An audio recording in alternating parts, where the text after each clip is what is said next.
live. Alright, cool. Hey guys, so there's currently only one viewer, so whoever you are, welcome. Oh, two viewers, cool. So whoever you are, welcome to the stream. I will be just checking the microphone, but yeah, that's working. So I won't be spending too long on the groom today. There's just like two or three like quite small things that I want to cover. Before I do that, one thing to quickly mention is I did work on this very briefly off stream, but I didn't really change anything on the asset. So all I did is I wanted to set up kind of a beauty render to use as the banner for the YouTube channel, which is currently being used. In terms of the actual look dev, the only thing I changed is I increased the displacement on the iris. And other than that, everything else is just depth of field and chromatic aberration in camera. So there's a little bit of aberration on that sort of stuff. But in terms of presentation, nothing else really changed. So I've not changed anything on the groom. I've not changed anything on the model. It's just this eye displacement and a little bit of reflection as well added. So this is where we're currently at. And we have the back view as well. So in terms of what I want to do in terms of for the groom itself, currently I posted this last night to the MikeCauchiArt kind of feedback Facebook page. So the main comment I got there was two bits of feedback, one of which I didn't really agree with, which is the lighting, like adding a stronger rim light and key light, but I quite like the subtlety of this. Like I do have a key light above him, and the rim light is just to kind of add this glow to the back of the head. But the other note was to kind of, it feels a bit too symmetrical. So I'm going to, they said it only really needs a subtle change, so I'm just going to pull this section here and kind of break up the main shapes, because these strays are already doing quite a lot for asymmetry, but the actual, like ignoring those, the actual groom is still very symmetrical. So I'm just going to pull this in, maybe break it apart a little bit. But yeah, and the other two notes that I've kind of got is something I forgot to do in the last stream is the stray hairs are currently very straight, so I just need to go in, kind of increase the frequency of the strays, of the noise on the stray, sorry. And I also want to increase the amount of baby hairs and push them further back to kind of fill this region just a little bit. I don't want it to actually cover the skin, I just want there to be more like crosses going over. So let's go with that, and then after we've done that, I'll be going into ZBrush just to do a bit more skin detailing. This is the original ZBrush sculpt. So I'll be going into this and doing a bit of work on him, probably just sculpting some general secondary forms. Won't be doing too much in terms of skin pores or anything, maybe on the nose, because it's quite important to have the but yeah, cool, so let's get into it. So the quickest one to do by a long way is on fur hair modifiers, and as I said, there's only one guy currently in the stream, but if you have any questions, feel free to ask. Hopefully some more people will join over the course of the stream. So let's go into, is this one on noise? This one's on noise. So if I increase the frequency, is that the one I'm thinking? Yeah, it is. Cool. So frequency max, this one to go up a little bit, and frequency min a little bit as well. Subtle, but it's what I want, just to kind of get some more variation. So there are still some straight ones, but now it's more chaotic. So that's the quickest one. It might be a bit too chaotic now. We'll find out. Next easiest one is for front clumps. Let's get the guides up for this guy, and then all I want to do is just grab like a small handful of guides. I need to lock that display there still.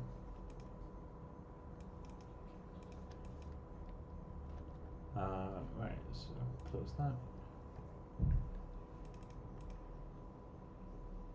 Action open.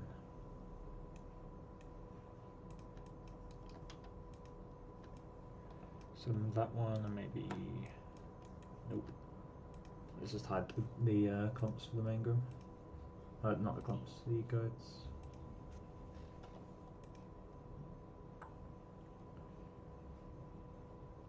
For hair front clumps. So let's get you and maybe you and you. I just want to kind of pull those out. It's not going to be extreme at all. It's just going to be maybe even that, just to kind of break it up a bit more. That might be all it needs. So let's show the groom. Maybe flick one of them in a little bit. Pull that one in more. No, I don't like that. I'll just kind of break it up.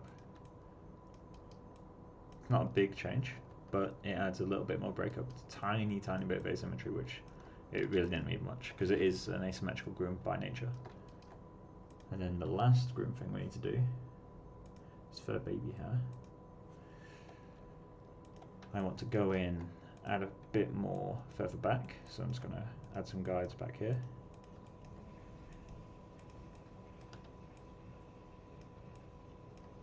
And then just kind of pull these around.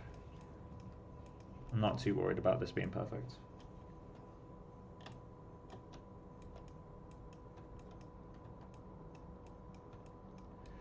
Cool. So then let's go into density, increase that. I'm gonna try doubling it. So instead of 24, and I'm going to get the scalp.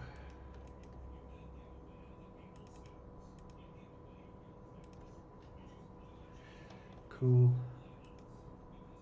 I just want to paint that a bit further back. So I'm only going to paint it further back for the actual like parting. Maybe push it a tiny bit further here as well, just to get a bit more behind the hairline. But that's kind of all I want to do for that. But I want to push this a lot further back.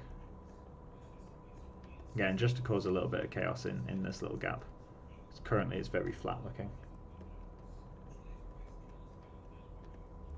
And that might be all I need. Save textures. Save that guy. Add the guides. So hopefully it's not too extreme, but let's see how that looks. Box. Get the hyper shade. Why is it so big? Jesus. Assign the hair mat. Get the peach fuzz. Assign the peach fuzz mat. Save a version of the scene.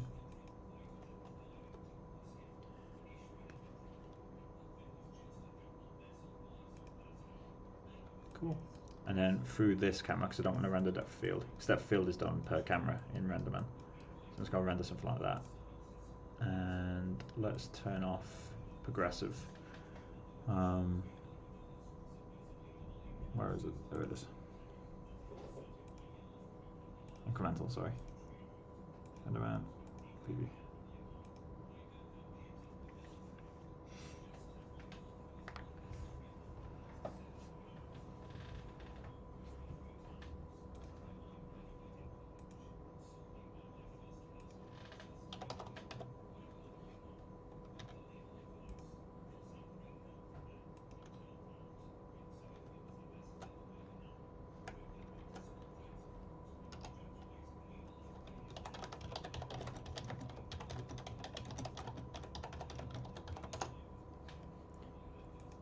Cool. So who is it who's currently watching?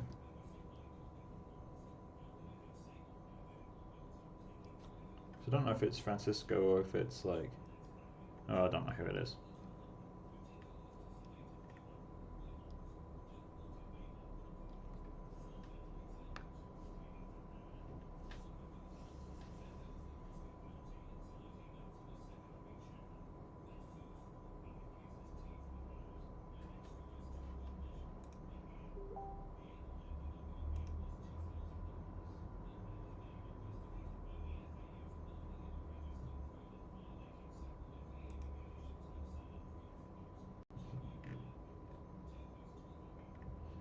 I think the eyes are working alright. One thing I did in my renders from last night is kind of painted a highlight in the bottom of the eyes. Maybe at some point we'll try to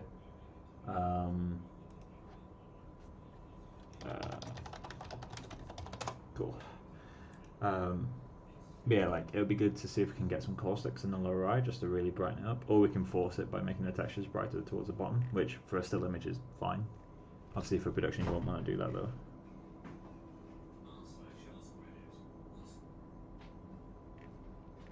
Hi there.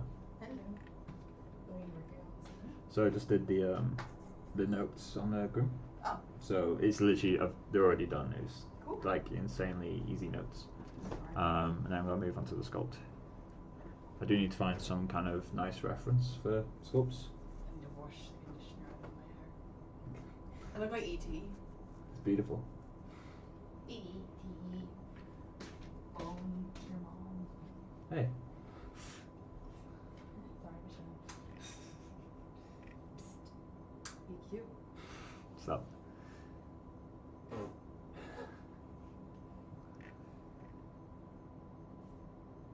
Hannah thought that my sculpt was done by somebody professional.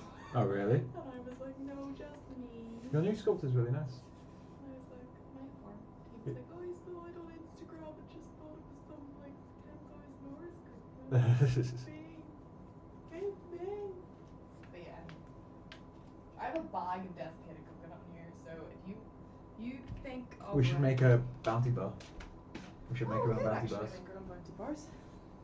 There's a recipe on it for some odd dessert that I've never heard of. If anybody in the on the stream, There is one person in the stream today. Okay, if the one person on the stream has any idea on what to make with desiccated coconut, let me know. My streaming career is already dead. It's been a good 2 weeks.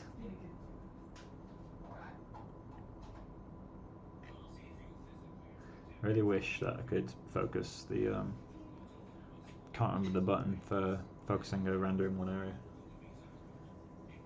Quite annoyingly.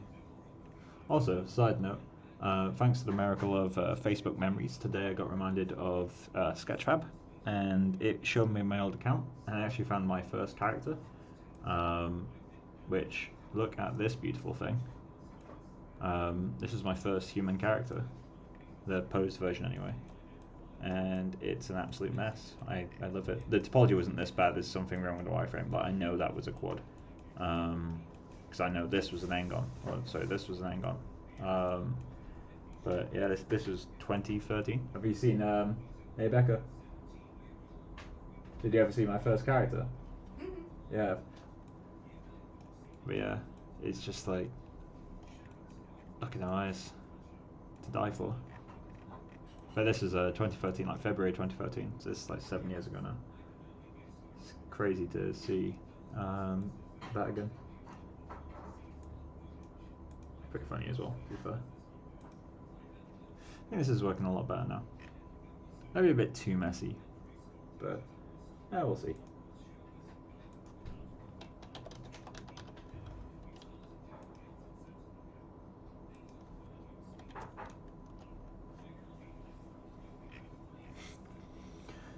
So while that's going, let's try to find some nice reference. So I'm just going to search, let's search Pixar character. I want to find like some nice style guide or something. Just to kind of see what details other artists like to put in. Obviously it's good to sculpt from real reference, so I just want some style guide at the moment. Obviously we get the generic kind of skin bump and fuzz and stuff, but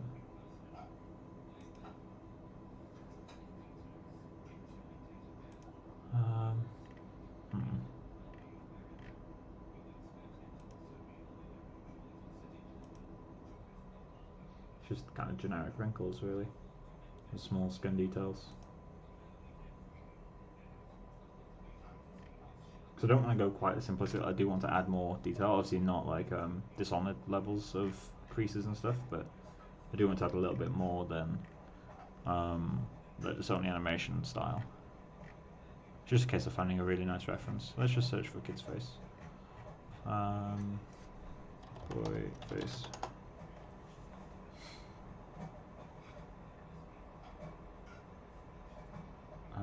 Tools, size, large.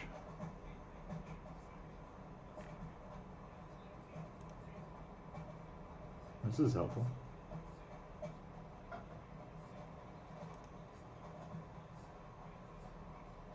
So it's mainly around the eyes. I don't want to do too much around the eyes. I don't want to do like this small stuff. I mean, maybe I will.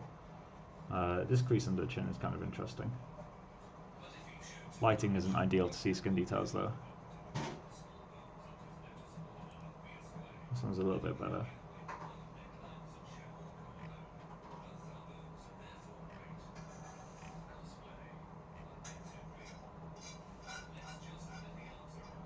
This kid's a lot older.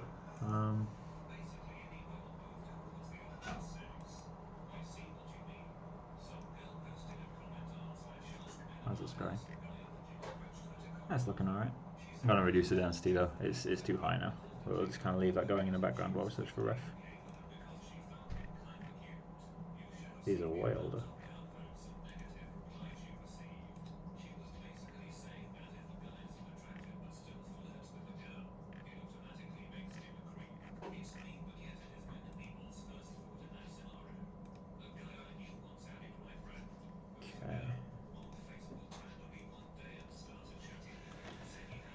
So let's get the clay build up. Oh.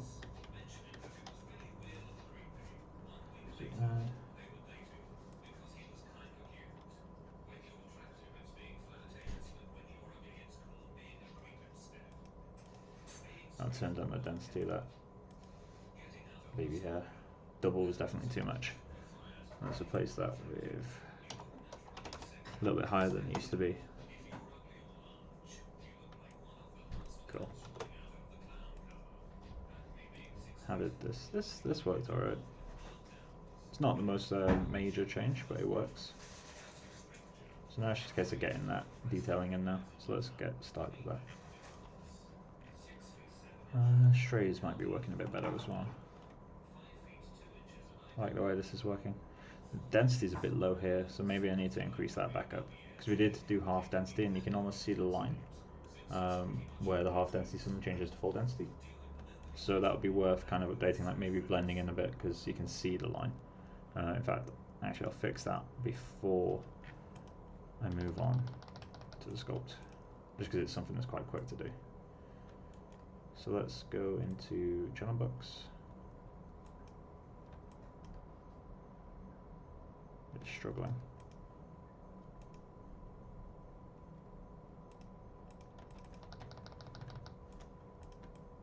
There we go. So, channel box editor.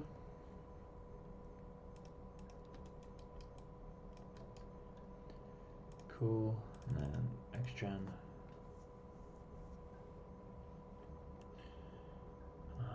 Eyebrows. Cool, so we just need to reduce this line, kind of blend that up a bit, maybe increase the value. So let's go modify, not modifiers, what we're doing. Paint, tool, and then I'm just going to do, I guess we can do a blur. I'm going to paint the middle value first. 0.75.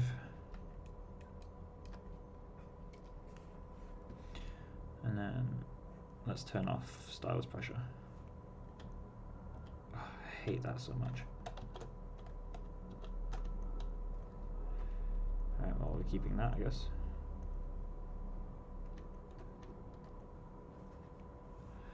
So let's go back into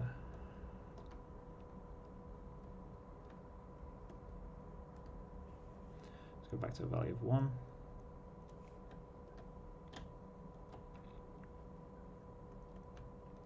Back to a value of 0.5 around there. Just to get a middle value going, and then I can blur that middle by, that'll do. Yeah.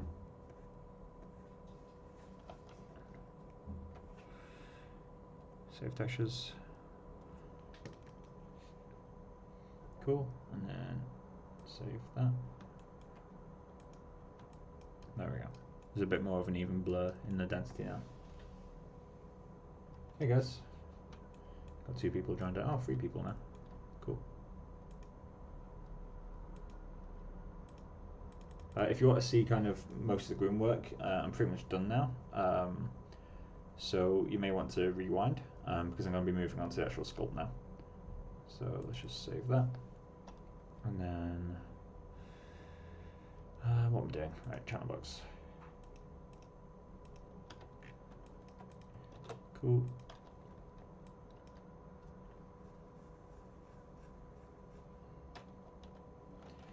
Cool, so ZBrush. Let's go on with this guy, shall we?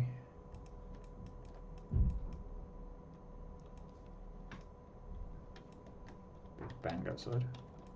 Kind of weird.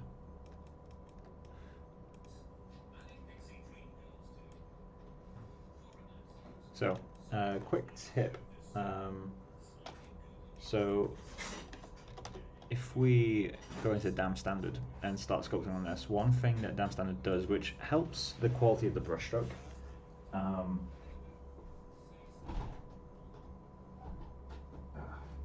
so it's something that Dam Standard does that helps the quality of the brushstroke, because it pinches as you brush. But the problem with that is in kind of production, like obviously this isn't going to full production, but in that environment of I'm now sculpting for a model that's already groomed, I can't really disturb those UVs very much. So if I'm pinching the geometry, but I'm not pinching the UVs. So if you use a Dam Standard once you've already started grooming, I recommend you go into Brush, find Modifier, and just turn Modifier to 0, and that just means it doesn't pinch anymore. I'm also going to subdivide once, so now it's 3 million polygons, which is probably too much, to be honest.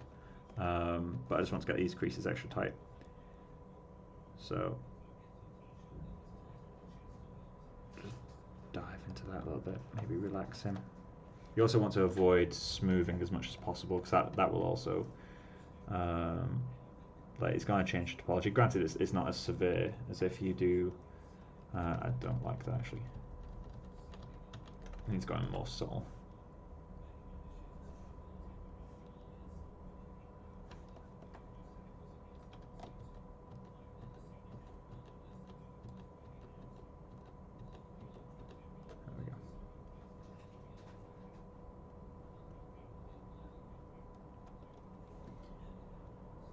You're doing high details in this one. Yeah, I mean, not like I might not get into skin pores. We'll see about that. But I do plan on kind of getting a bit more detail in the model.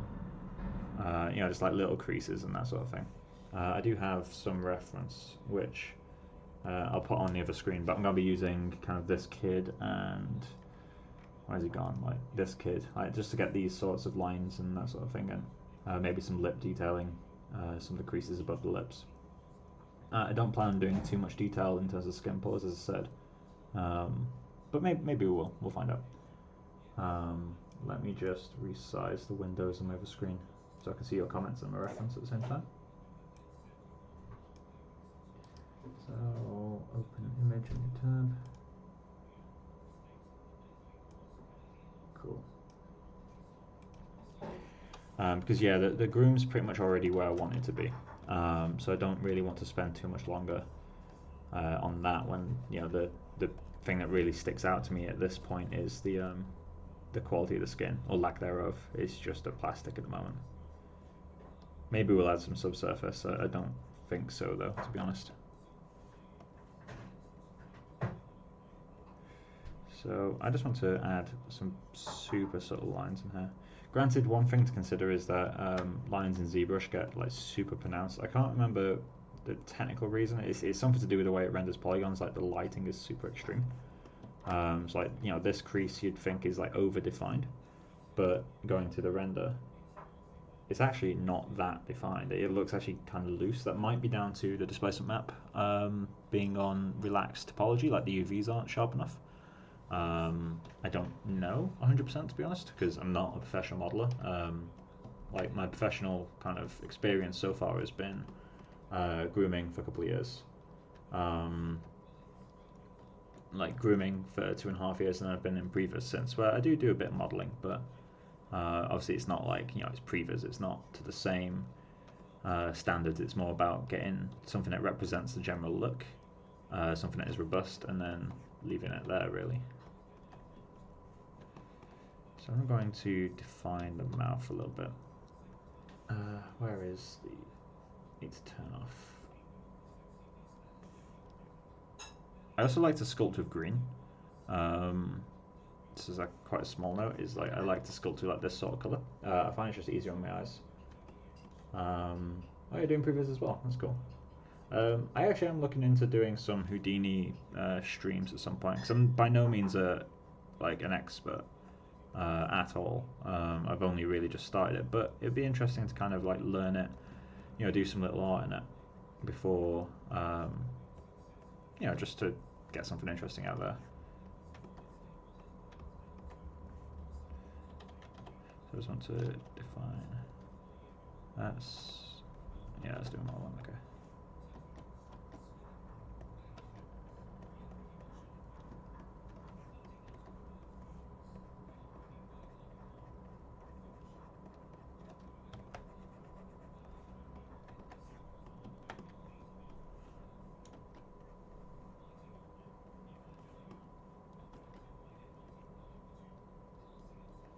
Amazing companion 20. Yeah, it does. Like I do use it like from time to time, just to, like make little like tools here or there. I've not really made any art in it per se. It's more of a utility thing for me. But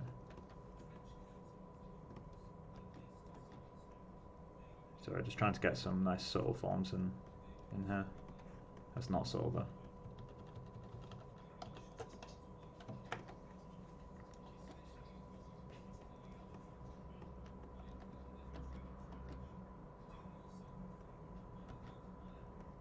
But yeah, it's definitely like a good companion, I should say.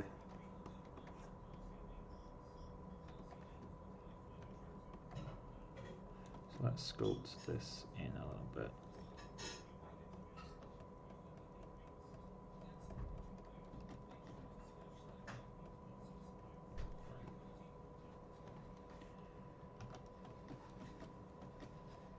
I think their nose is symmetrical, so I'm going to sculpt that with symmetry on.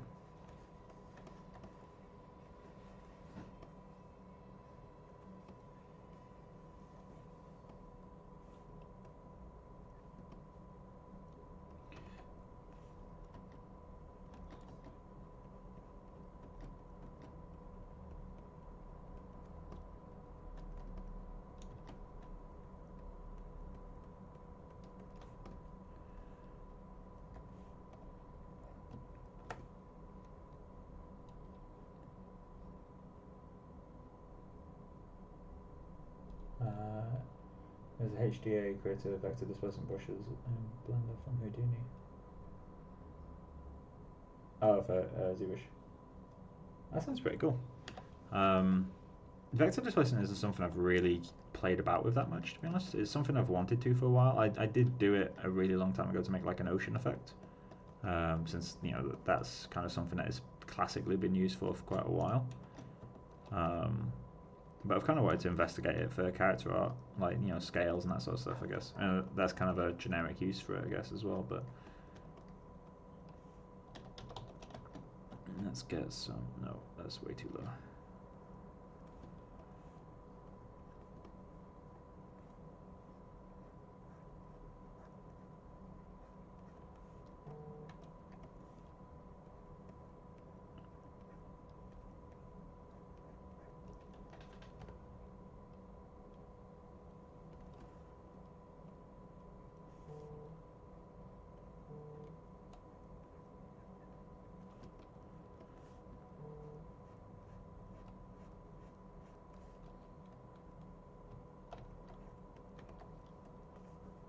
Becca, what are you saying ooh at?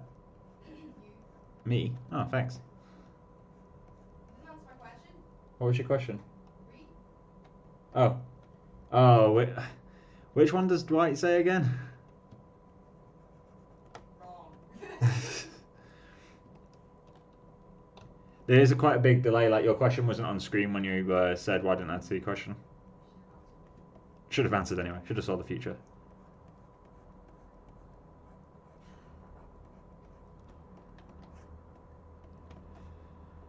Kind of add like, almost as if the nose is kind of attached. These vector displacement, it's amazing. Alright, I'll give that a look for sure. One of the comments on the stream is like a guy that uses vector displacement. Oh yeah. Have you ever used vector displacement? No. No. I've only used it once and it was ages ago.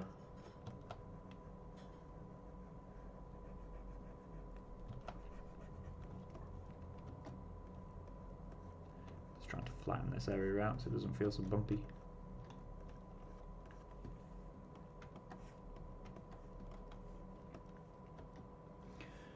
Light box. Let's go to brush. And then where's smooth? Smooth. Smooth, stronger. There it is. Oh yeah? There we go.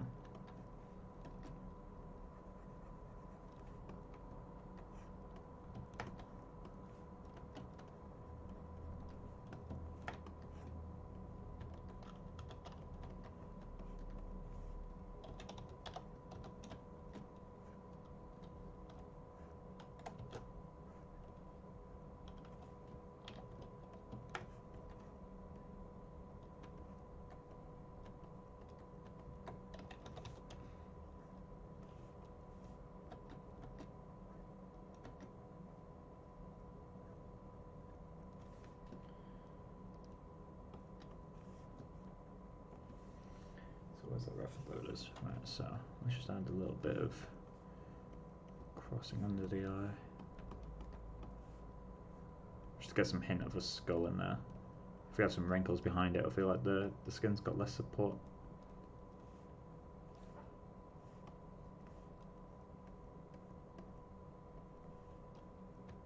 Not necessarily anatomically correct. Is it a boy from an artwork? I really dig the design.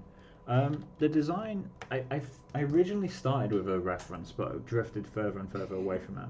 A mood. Let me see if I can find it. Give me 1 second. So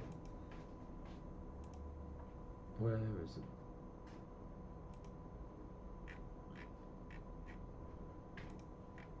So the original artwork I started with was this guy. I didn't really keep very much. I kept kind of the general nose shape and the eyes, and I guess the general style of the head and the pose. But in terms of like, I did change quite a lot in terms of the general feel of it. I think I didn't go quite as extreme with the expression. I wanted him a bit more neutral. Ears I changed a fair bit. I just wanted him to feel a little bit unique, not exact carbon copy. Annoyingly, I've lost the original link, so I don't know who the artist is. Although I can probably reverse image search to find him. But yeah, like I did try to drift at least a little bit from him, so I kind of made the shapes a bit rounder and all that jazz. Let's turn on transparent.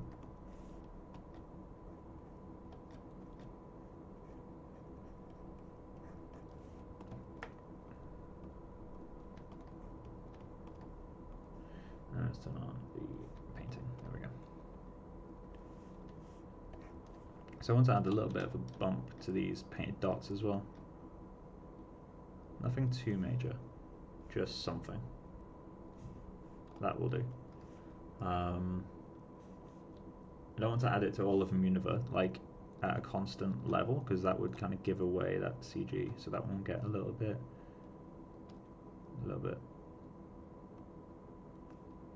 Just to get some variation in how much height they all have. Generally speaking, it's quite good if your textures are supported by geometry in some way. Like, freckles, although they're very flat to the skin, will have some kind of height difference, I believe. The ones on me do anyway. It's very subtle, but they're there.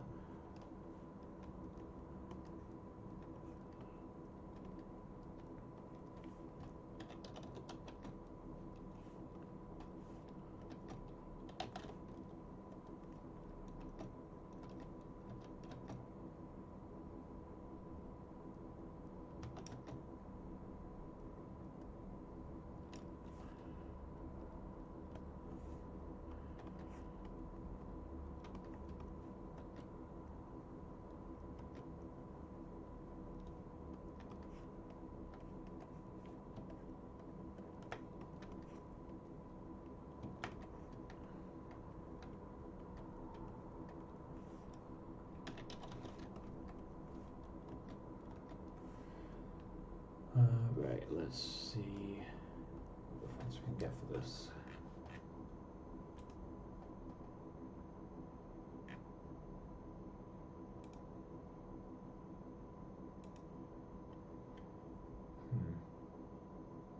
Might not be that much detailing I can add, to be honest. Other than like skin pores and stuff, I kind of want to do that in shader. Oh.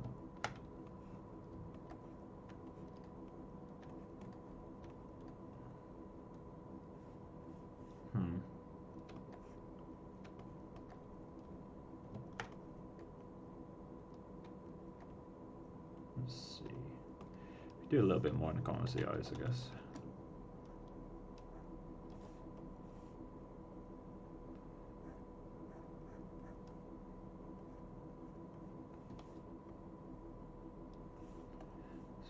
I don't want to age him, but you want to add something.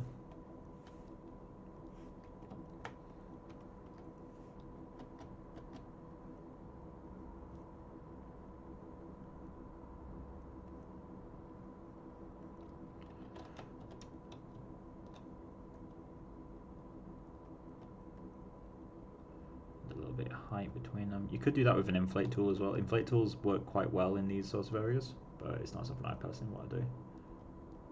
Not on this anyway. I quite like the flatness that a clay brush can give you.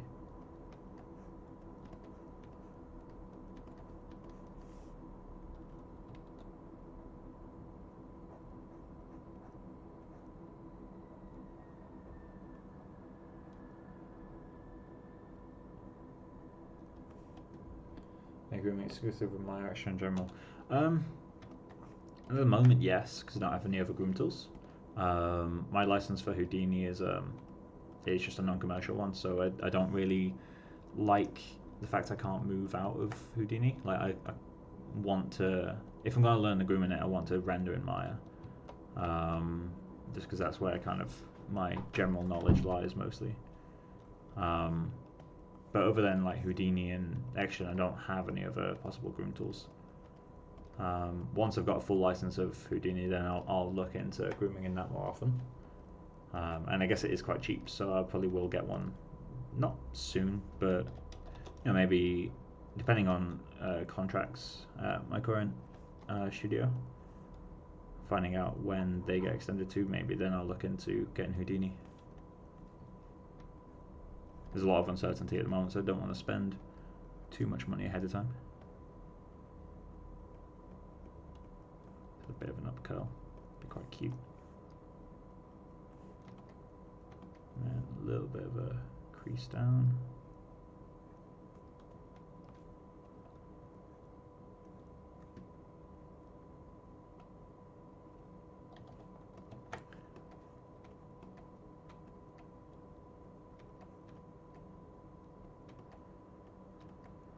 So strictly speaking, I should soften this a fair bit.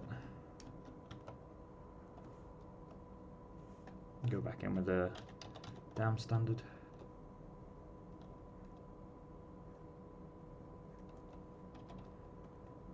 There you go. Doesn't look so old now. It just feels a bit too old. My normal sculpting style is a lot more kind of aggressive than this. So my kind of standard how I like to detail stuff is not gonna work for me. Super out of my comfort zone right now, which is good sometimes. Doesn't make you look very good on a stream, but it's good to challenge yourself.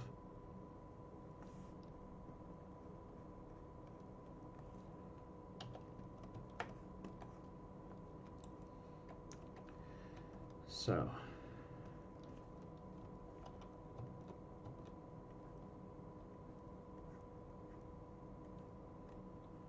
kind of want to do something in the nose.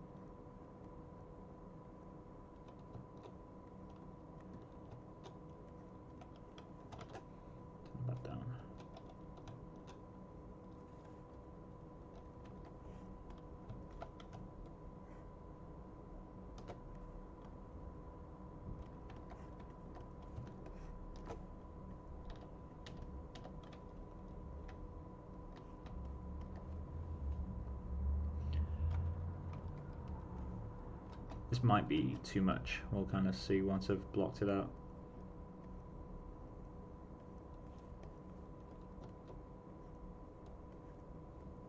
That's too strong. Let's get some big crosses in there.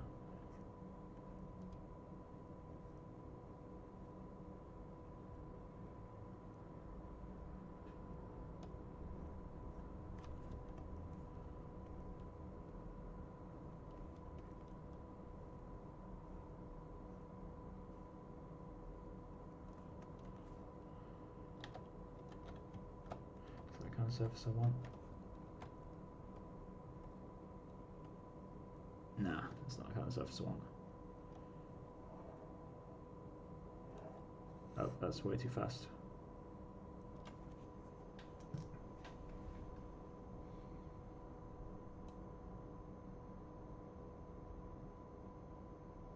Okay, we'll do from there. What brushes do we have as options? Let's go to drag rectangle. Oops, that's too strong.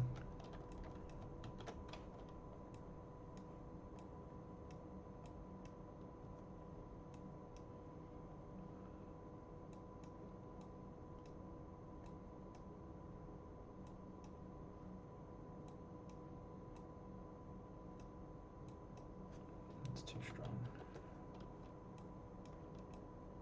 Perfect.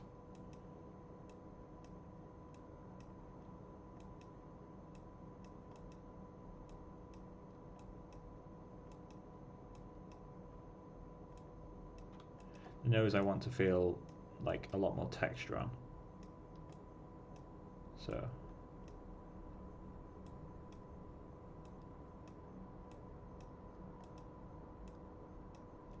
switch from using a mouse.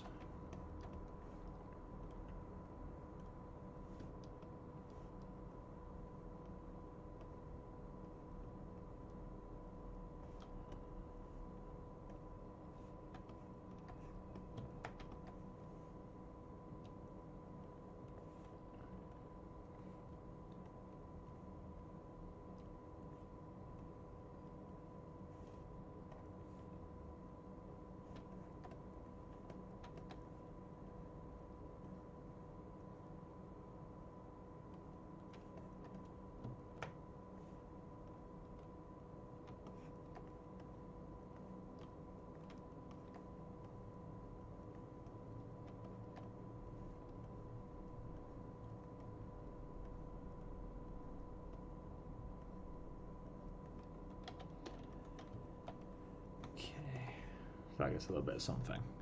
And let's see what other alphas we can combine with that. What's this one going to do? It's just a large scale bump. That's kind of interesting. Keep that one though. Oh, was this what I wanted the whole time?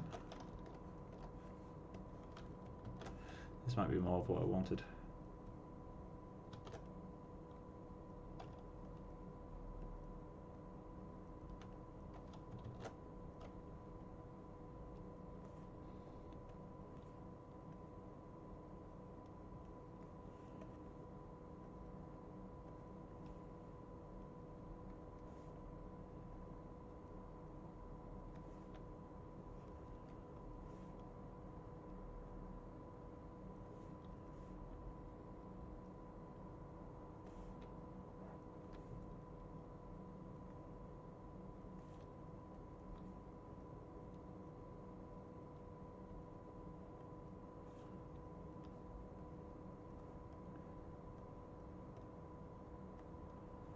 So I will hand sculpt some areas just to kind of connect these, because just using the alpha the whole time is going to get a bit too repetitive. It's also good to kind of vary the scale a little bit. So let's get a guy here.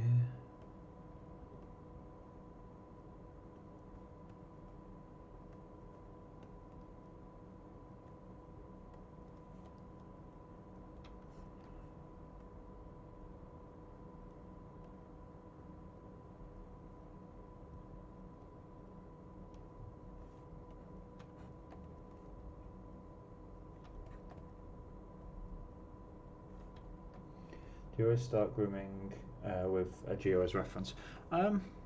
Not always. Depends on what I'm grooming, like how simple the shape is. If I'm doing like a horse's mane, for example, I wouldn't sculpt that. Unless it's like particularly stylized or flowing in a certain way. Because like long hair I find easier to concept, or long like thin sheets of hair like a mane I find easier to concept as guides, just because I've spent a long time doing guide work. I can kind of get something quite quick now. If I'm doing a hairstyle that's more about the volumes and the silhouette, then I'm going to focus primarily on sculpting reference. Just because it gives me a chance to work out, not the flows are quite hard to work out by sculpt. You definitely can do. I'm just not that level, really. Like sculpting wise, I'm still quite basic. I can sculpt whatever people ask me to sculpt, but if it gets the feel across, is kind of hit and miss sometimes.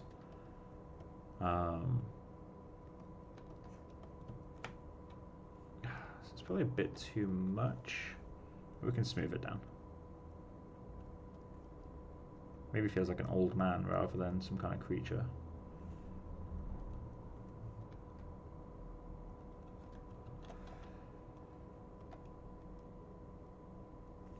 So let's just go across. Connect a few of these up. Probably should have gone a subdivision higher, really. Oh, actually, when you go subdiv higher, that kind of works. It is also 12 million polygons now.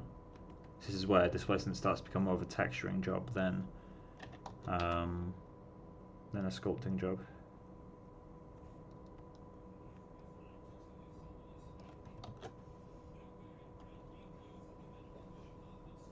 I line up the exact same texture. Just sharpen one or two of them up a little bit. How did you make the eye shader? So the eye texture in ZBrush, I'll quickly finish this area up and then I'll kind of make a demo eye, because it's actually remarkably easy. So let's just go in, set this to smooth brush. Where's smooth? Where are you? Smooth. Too strong. So let's set 10. I don't want to smooth it universally. I do want some areas to be rougher than others. There we go. Something like that, just to soften it up a little bit. Will it be too strong? Perhaps. We might have to smooth. In fact, this area is too strong. But if we go in with like a trim dynamic, there we go. Trim dynamic is sometimes a better smooth brush than the actual smooth brush, I find. It doesn't destroy forms in the same way. Like if you hold Alt, so let's say if we go to an area like this one here, if we hold Alt with a trim dynamic, it'll just fill those little valleys and round it out a little bit. I find that to be a lot nicer than just smoothing it, because smoothing feels lumpy sometimes. Right, so eyes. I'm going to duplicate the eye geometry. So let's go, let me just save actually.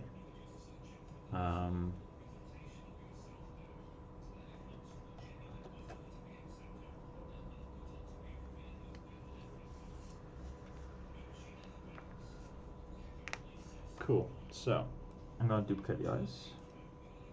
Duplicate.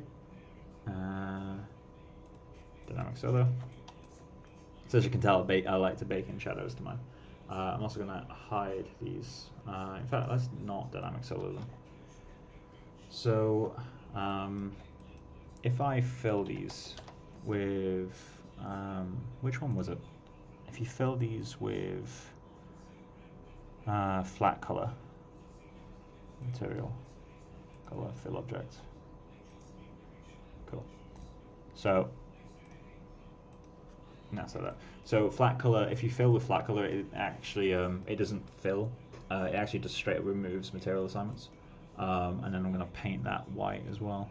So let's just go freehand, RGB, paint with alpha. Sure, why not? I'm just going to fill that. There you go. So it's actually a completely flat eyeball, which is quite unusual for me. I normally like to sculpt an iris on. In fact, I'm going to do that this time. So let me just go to the front here. So what I like to do, so I'll place two spheres, pretty much like this. In this case, I didn't sculpt an iris, but I do want to. So let's just do something like that. The reason it's good to sculpt an iris is because you get slightly different reflections. And all I'm doing is just, with a super soft clay buildup brush, I'm just going in and quickly sculpting like a round mound at the front, and then smoothing that. So something like that. You don't want it to be too extreme, like this is kind of starting to push it now. But something like that. That will help you just see it even when you don't have textures turned on. Then I set my material to toy plastic. So where's toy plastic gone to? Toy plastic. Then I will set to material. Oh, let me just go to standard brush. Set that to material, color, fill object. And I can change that back to basic so that not everything is shader. Not everything is that shiny. So this is where sculpting our eye comes in. We get like these stretches on the sides, which is quite appealing sometimes. So then it's also more representative of the actual cornea. So I go in with a RGB standard brush. I'll pick a color that I want to be, just a little bit lighter. I'll tend to keep it influenced by the skin. That's not necessarily accurate. It's just in sculpts I find it looks quite nice. So if I'm rendering with a green skin, I'll keep the white of the eyes like on a green hue. I also never go fully white. Fully white just doesn't look good. So if I go like full value, that it's just glarish. Like it completely overpowers everything. If you mute it a little bit, it still stands out. Maybe this is a bit too much. Also, if you press C, it picks the color. It doesn't account for shading. So if I pick in the shadow here or pick in the highlight, it's the same. So let's just brighten that a little bit. There we go. So it's still got a little bit of that tone. It's still got a little bit of that tone from the skin, so it's not overpowering. Oh, well, to save, of course. Let that do its thing. But yeah, so we got that. Then I'll go in with pretty much pure black, and I will shadow the top of the eye. So again, I quite like to bake in my shadows. I almost never take these eye textures outside of ZBrush though. That's something important to note. I'll also shadow the bottom, but less so on the bottom. Maybe pick the color back from the middle and just soften that a little bit. There we go. So now if we look at this soloed, there's just a little bit of something there. But yeah, I almost never take my eye textures out of ZBrush because of these baked shadows. These would like look awful in animation. But yeah, so we got that. Then I will go in, fill the iris with black. It may help to kind of change your camera angle a little bit, or even divide your mesh. And maybe it's worth darkening the shadow on top again. I've actually made him slightly, not cross-eyed, but the other one. It looks like he's got a lazy eye. But something like that will do. He actually is like looking outwards slightly, so I'm just going to pull that in a little bit.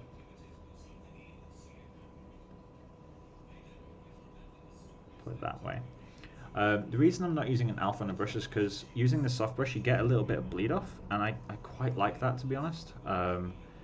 It makes it feel a bit more organic to me. It feels like the colour is leaking almost.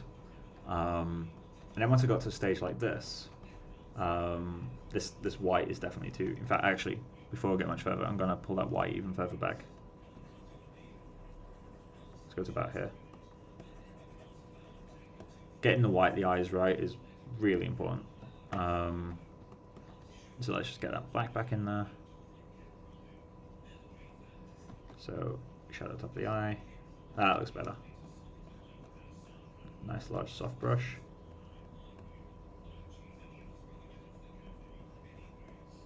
Sometimes it's easy to go over the top and then pick your original colour and just lighten it back down. Sometimes that's a little bit easier. Cool, that's working a bit better. Pure black. Draw a little circle.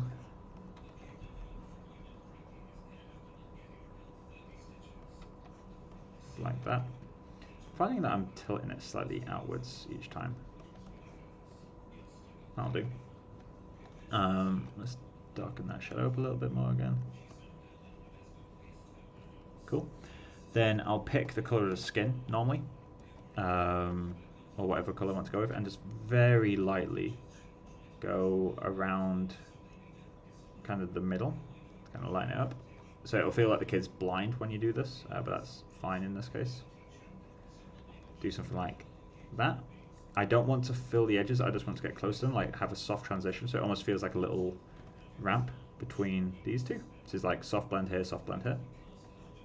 Once I've done that, I will go back in with black, fill the top of the eye, to kind of shadow that. I will do a very slight kind of that shape, so it's like a little M, just because it feels like it's shadowing a little bit nicer. And I'll fill that back in pretty much completely at the top. Get the pupil in there. Hey man. Once I've got the pupil in there, the only thing that's left to do now is to make the eye pop, because this technically is a finished eye texture, really, for a ZBrush sculpt. But it feels quite dull and boring to look at, so what I tend to do now is go full saturation, full value. Oh, not full value, but full saturation. And then I'll do a little kick in the bottom. Something like that. Sometimes it's good to hue shift it as well, so I'm going to pull that back a little bit. So it's a green eye, I'm going to shift more towards yellow.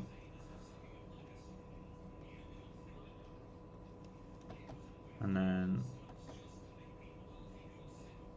brighten that up. Maybe I went too far to yellow in this case. And then just go through, kind of brighten the bottom of that eye up. And that's kind of how I approach eye textures. Something like that. So it gets like super contrasty. Then you can add a little bit of red or skin color towards the sides, just to kind of, well, not like that, no, more like that. Just kind of darken it, fade it into the skin a little bit. And that's how I approach eye textures. Obviously this is the actual one, so let me just delete you and go back to these guys. So this is the actual one. Spent a bit more time on these ones, obviously, but ultimately it's the same. I did some brush stroke to get like the effect of an iris in there, but the technique was the same. The iris was also a lot bigger on those ones. Alright, so we've got the nose in place.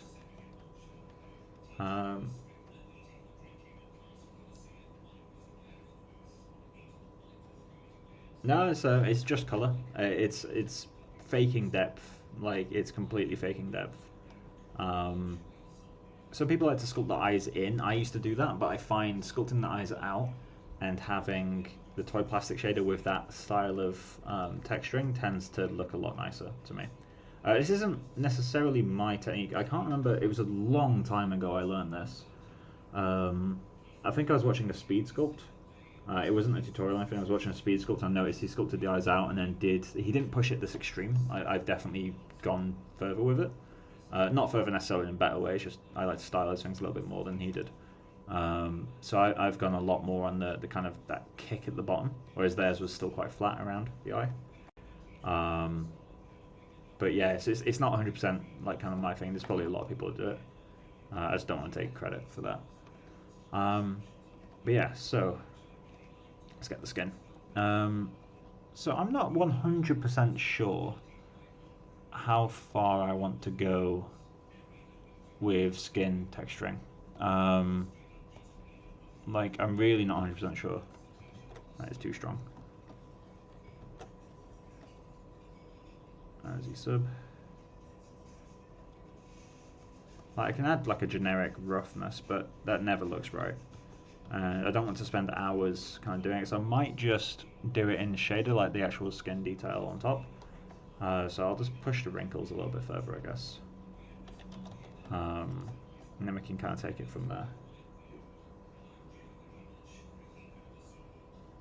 So. And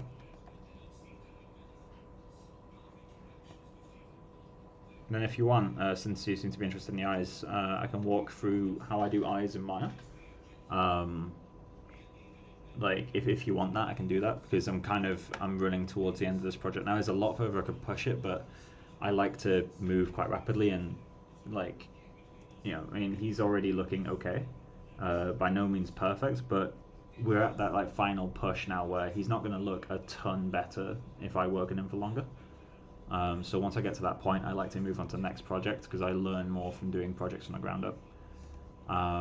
So I'm just going to push the skin texturing, as in like the color, a little bit, and then add some like kind of tileable skin maps in Maya to get the general pores, because I don't want to spend days on skin detailing. I'm not amazing at that. It's something I could probably learn if I needed to, but I don't need to right now. So let's just cross this a little bit.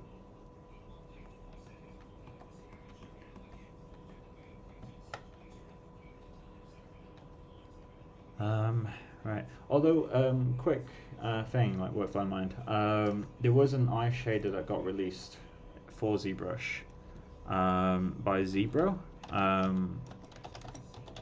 ZBro Z eye shader. Oh god, ZBrush. Wait, where is he?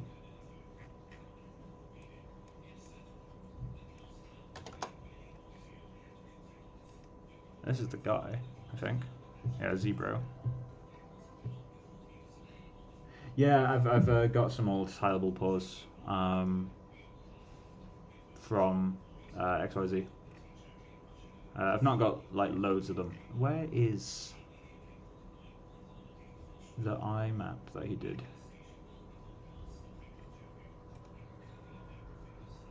This guy made an eye shader. I hope he's still got it available somewhere.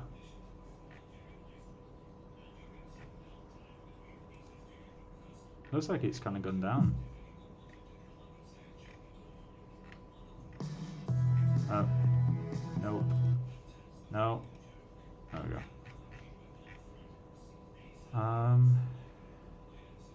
Where could it be?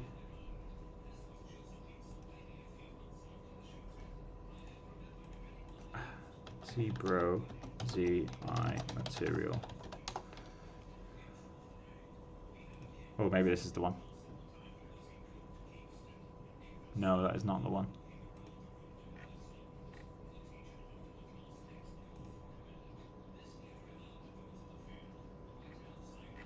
Oh, that's such a shame.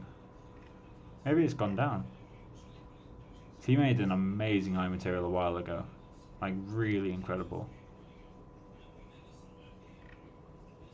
Oh, that's kind of cool. Bit diffuse, but kind of cool.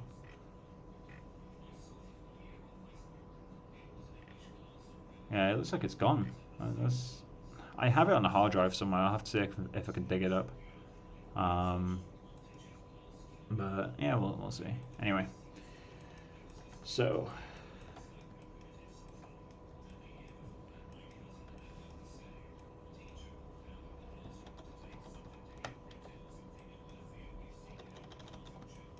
I think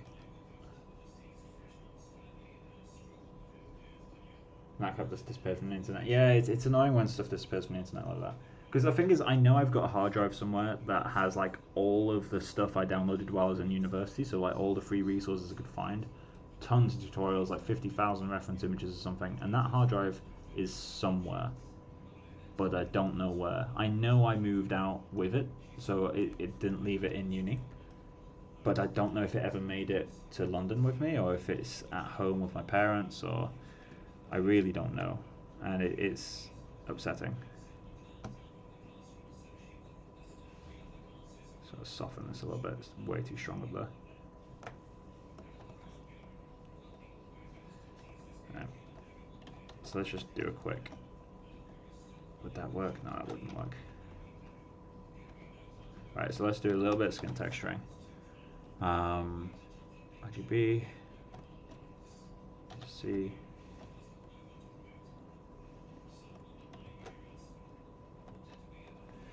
Let's tint that a little bit red.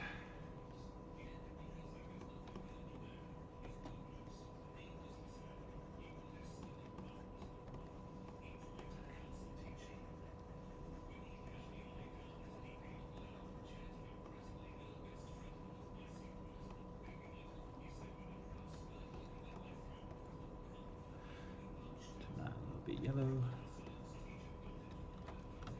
Too strong.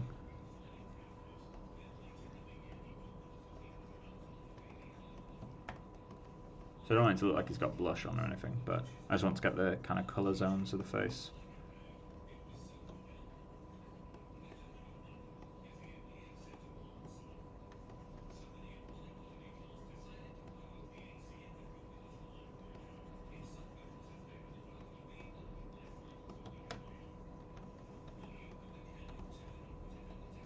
I think it was blue on the forehead.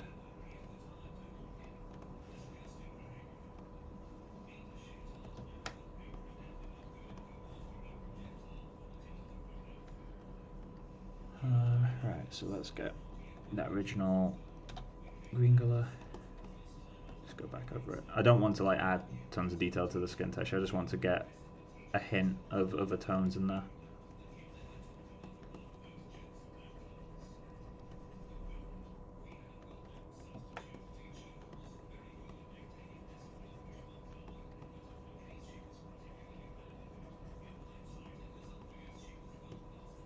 I don't know how well this has come across in stream. Probably not particularly well, to be honest. Oh, I need a blue tone down here.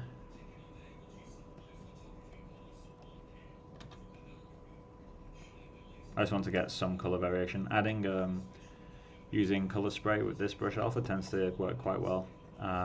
There's a guy who makes, I think this entire stream is going to be me just recommending people to watch. What was his name though? Cyberpunk Sculpt Adam something. There it is. Adam Fisher. If I go into the head poly painting, this guy is like method. Oh look, I'm live. This guy's method, which is like, you know, it's quite an old video now, but the way this guy handles skin texturing is really nice. So like he starts off just doing pure color zones, and then by the end of it, just with ZBrush, he's got like super nice texture. Like this is the texture he gets out. That it works super well, his method. This guy used to inspire me quite a lot back when I was starting off, because I was starting to like kind of learn what sculpting was around the time that these videos were posted. So I used to get super excited whenever he'd post stuff, and he's an amazing sculptor. He doesn't post as much as he used to. He went through a phase of doing like 2-3 a year. He's now averaging 1 every 2 years. I hope he kind of gets back to it because he's really cool. But yeah, obviously I can't go too far with texturing in this guy, just because he's quite simple. Just get a little bit of that in there.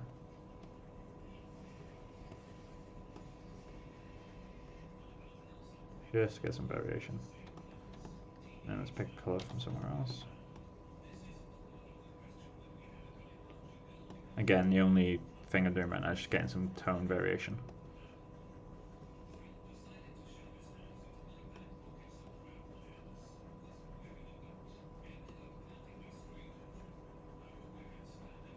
I do need to add the spots back on.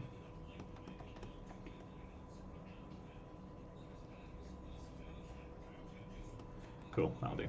So let's get this, dots, alpha off.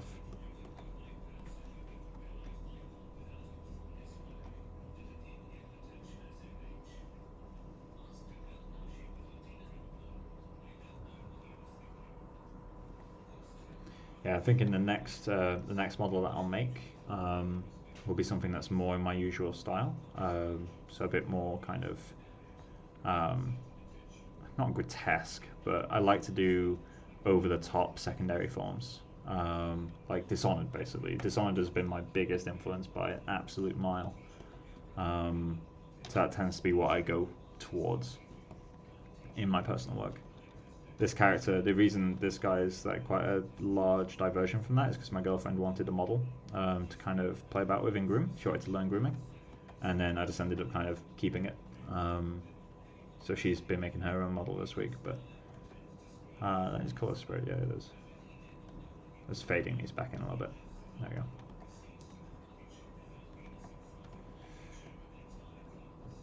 Let's get that yellow tone back in there.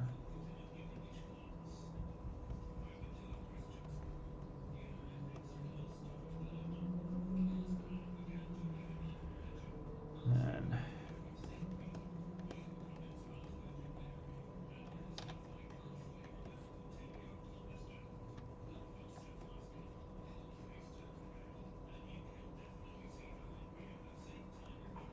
I'm tempted to remove the hair texture, but at the same time, kind of the groom is built with that now. I might just keep it in there. I do need to bring this out though. Oh, adding those dots in the end might be interesting. Do need to turn off that though. Let's do spray. Don't want hue variation in there. Value variation won't work particularly well either, but lesser of two evils. If anyone knows how to turn off the variation in the spray modes, because it'd be nice just to get a spray that just plasters your alpha without changing much. And I can just kind of use this to break up the silhouette and then, well, not silhouette, break up the general shape on the outside and then paint a solid color on the inside, but I always forget about that. Oh, guy.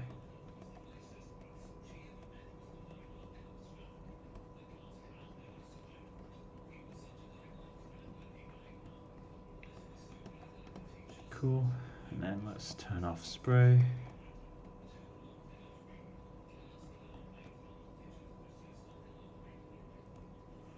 I do not want an alpha. In the case of a realistic take on grooming, do you keep the scalp painted? No, definitely not. Well, technically no. It depends on how much time you have to render. And what I mean by that is if you have very strict render budgets, having the scalp, this is actually a topic that came up in CG Grooming Artist. If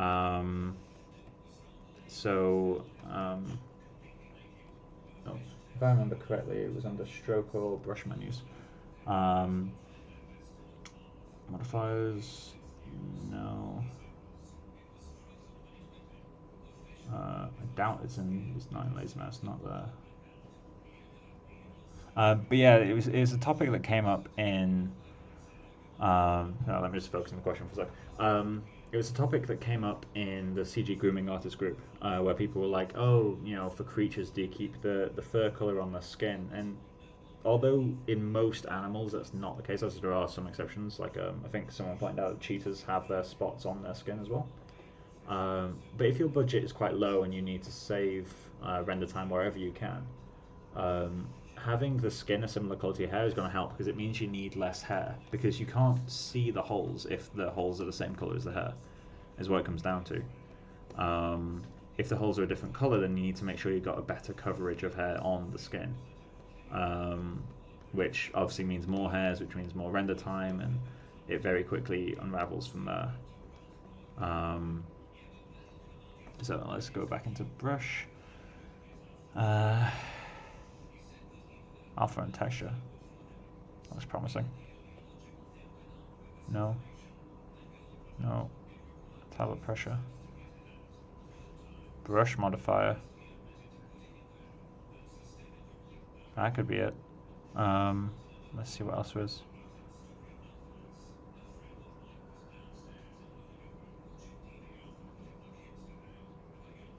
Yeah, let me go into auto masking. No, auto masking. Tablet pressure. No, can't be that. It'll be something that turns up at some point. But yeah, I think that's okay for now. It's got some variation in there. It's not supposed to be super detailed, but it's just something. It won't feel as boring. This needs some color variation. The nice thing is for something simple like this, obviously the ideal would be going to Mari and actually spend some proper time on this, but as I explained earlier, I'm more kind of concerned at the moment with just getting this finished, moving on to the next thing, because I've learned everything I want to learn from this, and the point of this guy isn't to make a portfolio piece or to do something for a client. Obviously if I was making this for a client, I'd put a lot more effort in. I'd definitely spend all the time in the world like making sure that polish is really high. But I just want to get this guy finished to move on to the next little character to kind of teach as much as I can, really. So I just want some variation. There we go. So, might be a little bit too much variation. Might feel a bit dirty, but maybe that will work because he does have a little dragon chubby thing. I mean, it was sculpted in no time. I think it was literally like 5-10 minutes sculpting. Just grabbed a sphere and sculpted asymmetrically and made something. But maybe it would make sense for him to be a little bit dirty. So I keep saying I'll come away from it and then come back for it, but I want to darken this a little bit, force some shadows in there. Cool.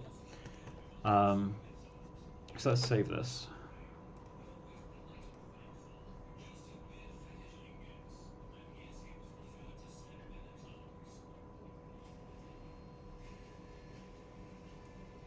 Right, so Z plugin. Need the multi-map exporter. Where are you? Where is it? Oh, my mouse is right above it. Normal, texture from polypaint, ambient occlusion, cavity, and export mesh. Don't really need to export the mesh. If you have spray selected and then go to stroke and modifiers. Oh, right, okay. Spray, stroke, modifiers. Ooh, flow variance. Alright, let me switch to color spray. Stroke, modifiers. Ah, okay. Cool. Yeah, no, that makes sense. Cool, thanks for that, man. So, I'm past the point of that being helpful now, but for future reference, that's amazing. Thank you very much. Because what I wanted it for was to kind of get rid of... Well, I guess I can go over this section. Okay, let's quickly go through that. So, I've got it set to spray, stroke.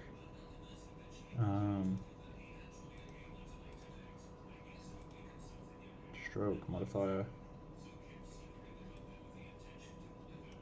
So if I set that,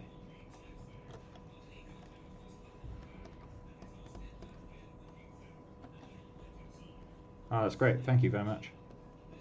Yeah, that's exactly what I want. That's really good for getting dirt, actually. Really good for getting dirt. I like it a lot. Cool. So, save.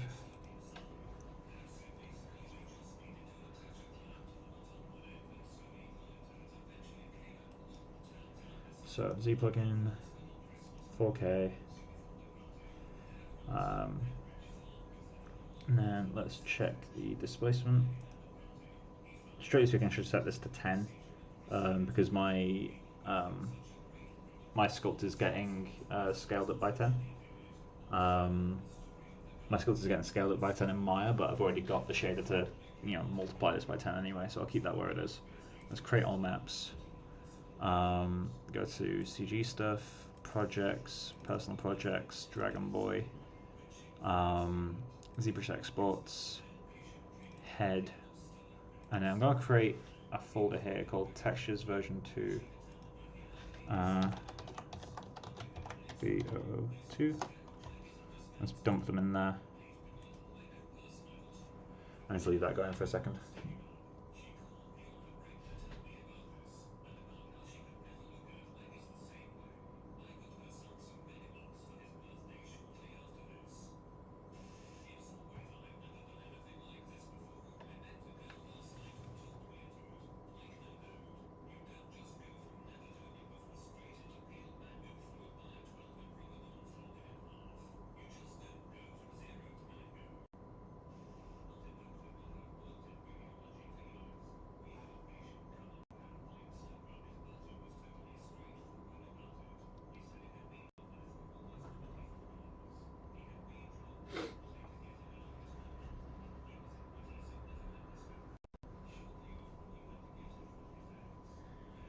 Maybe I should have turned off adaptive.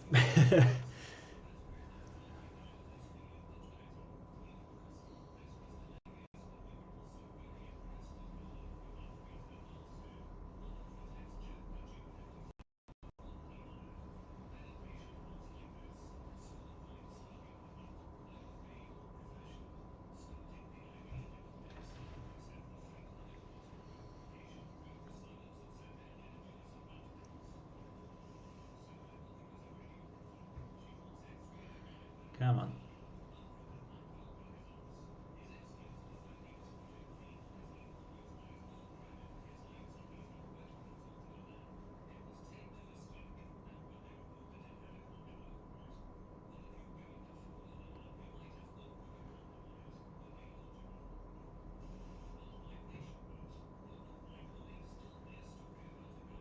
Beautiful. You can see all the brush artifacts.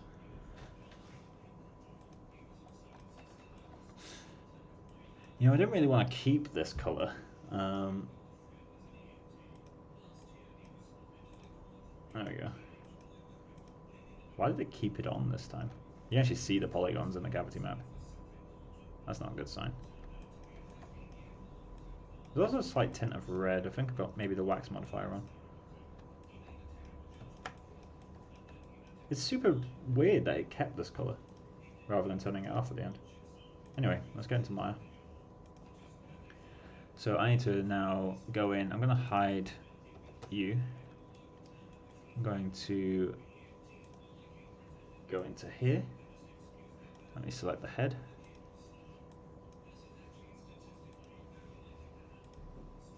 Go to the shader group. So there's a few things I'm going to need to go through here. So we've got the, where's the displacement? So that's our sculpt displacement. So let's get him. Okay, I need to go back through here. Asset library, so projects, personal projects, Dragon Boy, ZBrush exports, head, textures version 2, and then I've got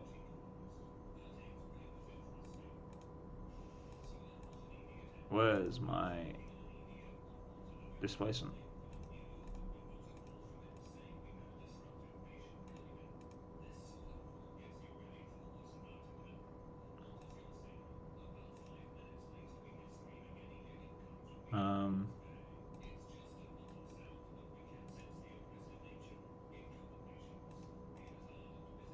Oh, I've turned displacement off. Why? Cool. Create all maps.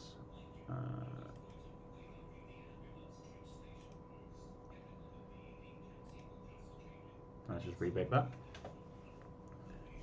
Didn't realize I had that turned off. This might take a minute or two.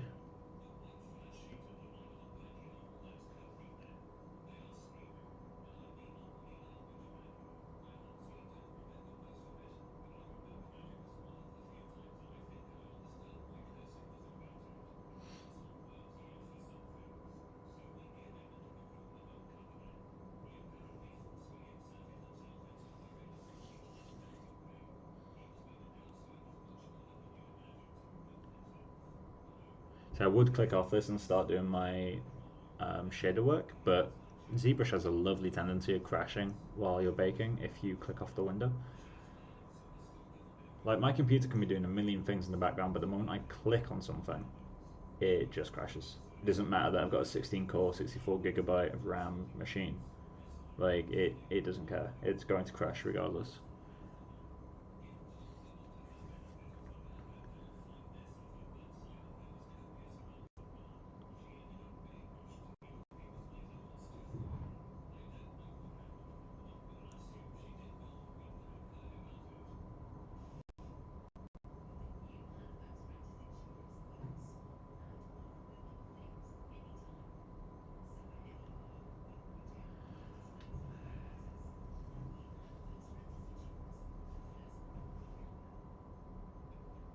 Cool, there we go.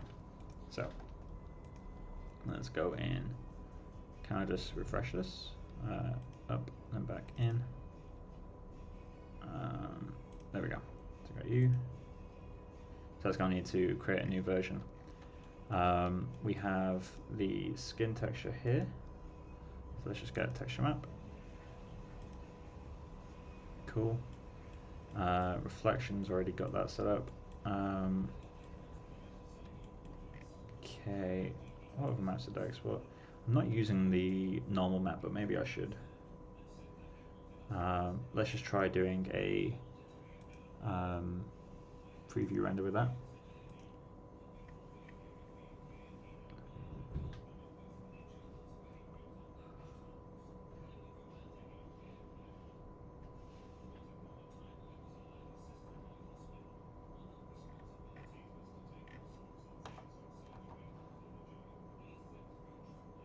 Cool, so that should have created the text files now.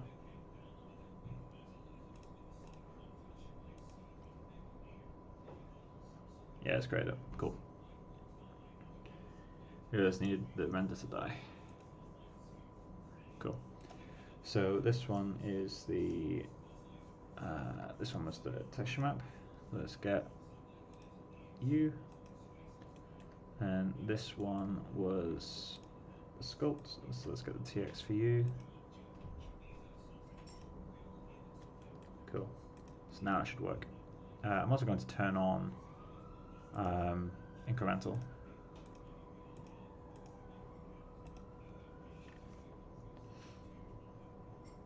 Are you familiar with RenderMan Denoiser? I've not really used it, but I am familiar with it. As in, like, I've used it a few times, but I don't continue to use it.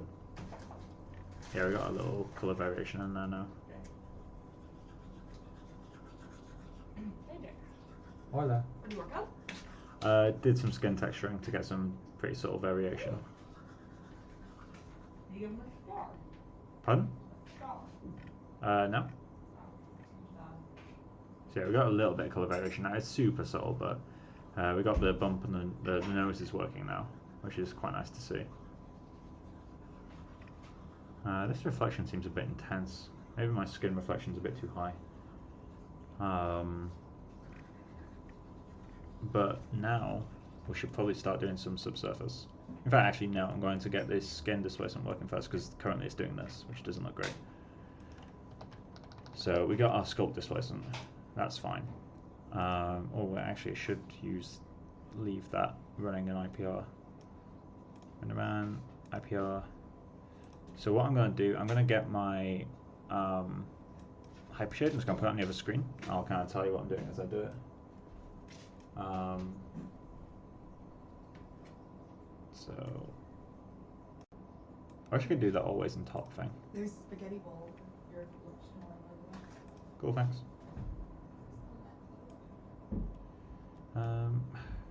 So let me just do something. Did you like the pasta I used, by the way? It was really nice, yeah. Thank you. Fresh. Panel, hypershade. Cool. Now I can full screen that. Never screen. So this is doing an IPR now, right?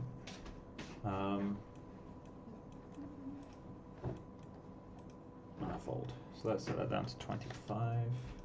25.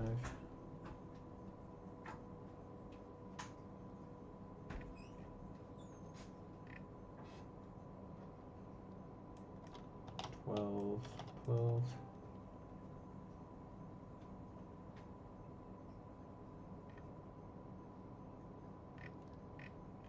Obviously it's too strong. Especially on the nose, I need to mask it off the nose. I think it's supposed to be used a bit smaller than this, to be honest. Is it an actual size smaller? No. Unless that's 16. So I'm just changing the tiling from 12 to 16.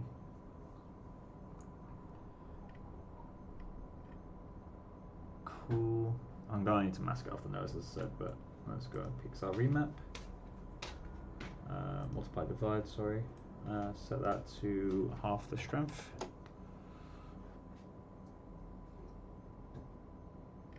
Just to get a little bit of variation. This will get flattened out when we add subsurface anyway. As I said, I need to remove it from the nose, which actually I will walk through how to do that now. So, If I'm just going to duplicate this head, and I'm going to fill this with black. So color, fill object, set intensity to, so fill that with black. And I'm going to go in with the paint tool. So done this. Set this to white now. I'm just going to paint the nose, and all I'm going to do basically is make an ISO map.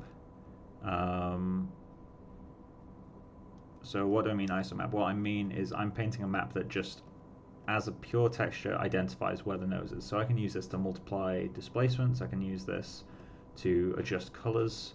I'll fix that spot in a second. I can use this to do anything in the shaders, basically. It's just a way for me to isolate stuff. Hence the name ISO map.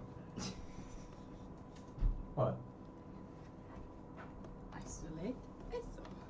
Isolate, yeah. We are all ISO'd. I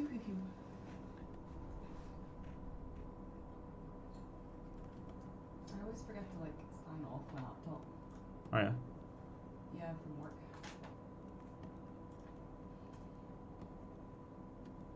Should I put the nostrils in the nose ISO map?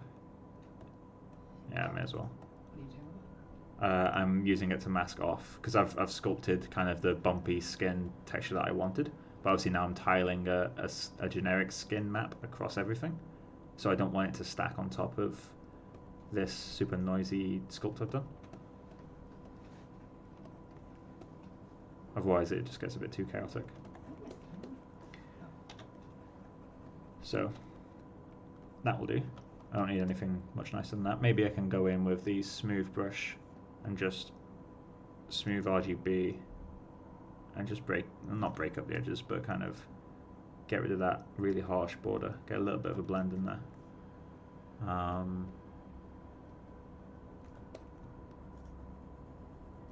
That'll do. Cool. So that's that done. So now I'm just going to Z plugin, export the texture from Polypaint. I'm going to rename this to, I'm going to rename the object itself to nose ISO. In fact, no, I'm going to call it ISO nose. Come on. Cool. Export texture from Polypaint.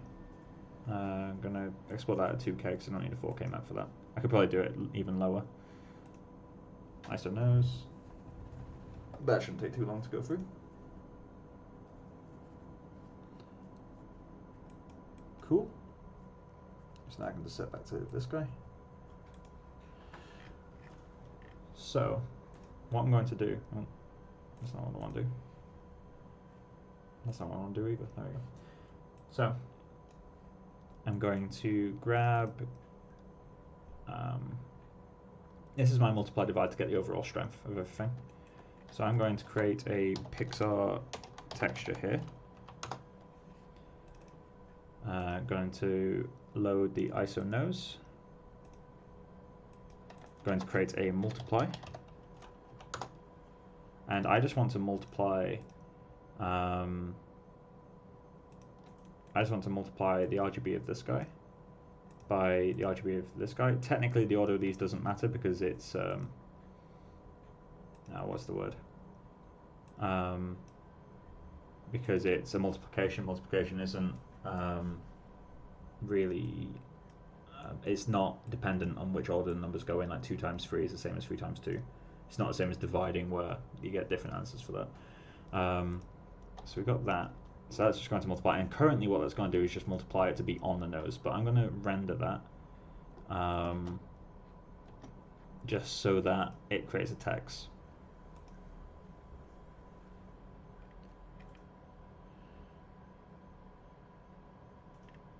Cool, so let's create the text now. Kill the render. Let's go back into U. Let it crash again. Come on. Let it crash, then reopen. There we go. Get this guy. Select the ISO nose text. going to rename this to ISO nose. I'm going to rename this to skin disp tile. You've been renamed. And so what I'm going to do now is I'm going to invert that. PXR invert, I think. Yep, there we go. So now what this will do is make the nose black and everything else white, which means that we're multiplying by 0 on the nose, which means we get no displacement. So if I turn off, I've not got multiply sign on this guy. It's color scale to 0, I think. Let's see if this works. And I'm just going to save 1 minute. Do you usually paint an SSS weight map? I mean, I haven't had to for a very long time, but strictly speaking, yes, I would. But it's been a very long time since I did like a full in-depth kind of skin shader. So now let me, yeah, so there we go. We don't have any skin displacement on the nose, but we do have it here, and the rest of the head as well. So now I can put those together.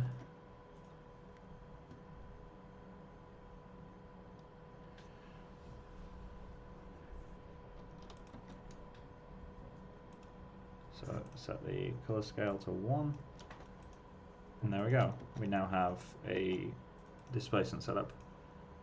So preview render.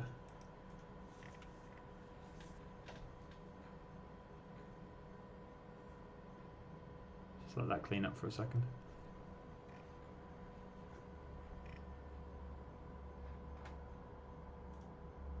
Still a bit too sharp. I definitely need to reduce it. Or use a different map entirely.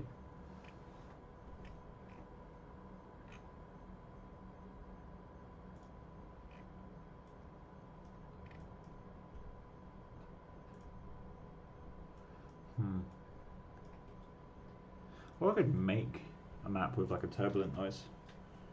That's another option. I'm going to try that.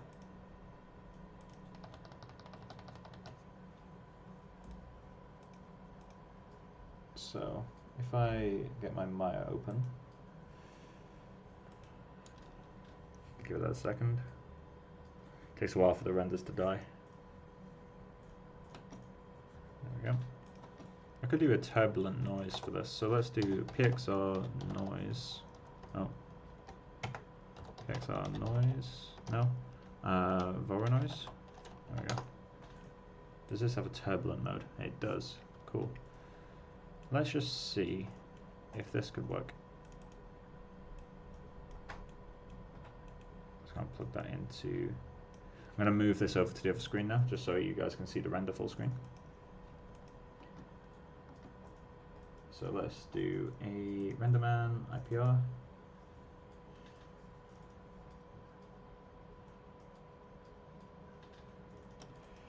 Cool. So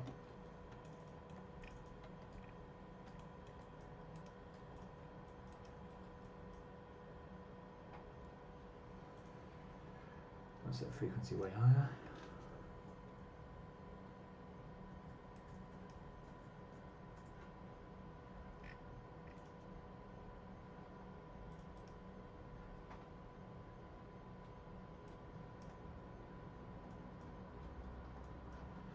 So that's a 25. So I'm just increasing the frequency basically at the moment.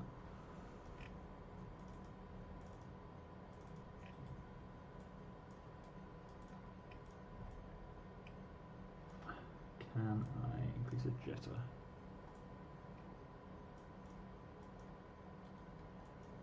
Increasing the jitter is just going to add more variation, but that will break up the longer shapes that a turbulent noise can give.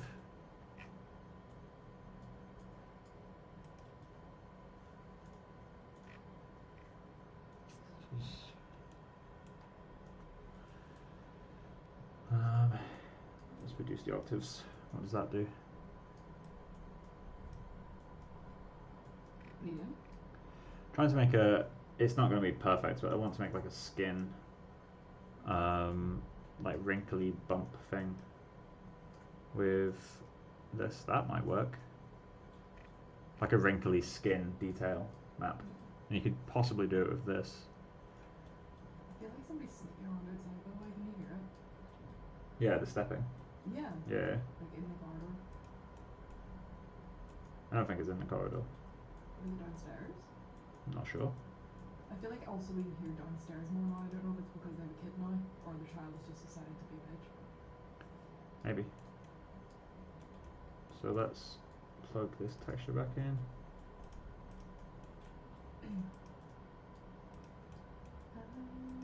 Oh, I have to show you a really good music. A really good music. Yeah. See the way I like two-way? Uh-huh. Especially the guys that do like cinematic versions of like pop hits. Why is this displacement doing that? Maybe I can plug it into bump instead.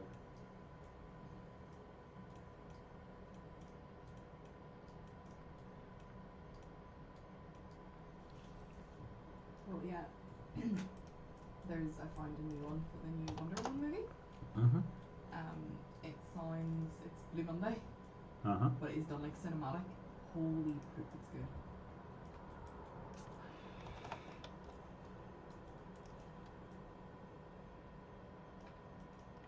It looks like this isn't working, Becca. It's beautiful. Yeah. It looks like Hellraiser. Yeah, I was thinking that. I think it's not subdividing the model enough. Let's check the live stream. I'm trying to make a procedural skin kind of wrinkly bump. Right, what type of bump is it? Well, I've got the map. It's not rendering it for some reason. What's that? Oh, the ice. What kind of map? What do you mean? Like. It's just not enough subdivisions probably on the model.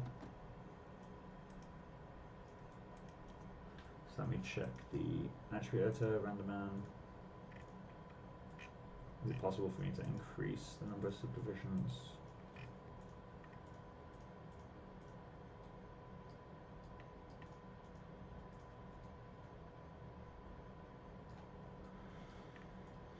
Is there an option in here, perhaps? Pixel displace. It looks like I might just have to plug it into a bump. So, pixel bump.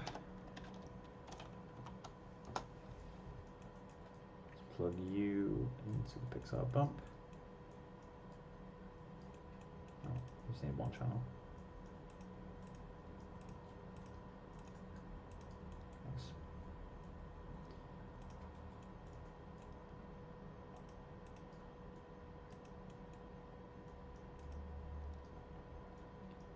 There we go, that's working. It's too strong, but it's working. Is it working now? Yeah, it's working now. What was wrong with it? It's not displacing enough, and I don't know how to change the amount of displacement it does. So let's turn that scale way down to like 2%. And let's turn the strength of this guy way down as well.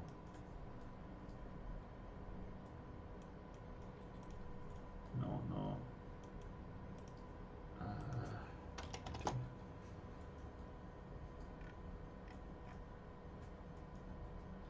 I need to multiply that map on the nose as well. So let's get that same multiply divide from here. I'm just using, I know you guys can't see it right now, but I think it's better for you guys to see what's on the render. I just need to go in and kind of get the ISO that we got earlier.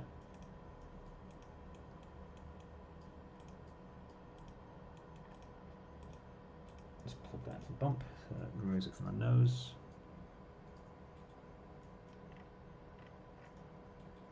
There we go, that's off the nose now. Let me just check the chat because I can't see it at the same time. The chat's not updated, cool. What kind of questions are people being asked? Just stuff about, what's the word? Stuff about high paint maps and that sort of stuff. How do I do eyes in ZBrush? Remember the thing I was showing you about eyes in ZBrush? How I like to paint them? Just asking stuff about that.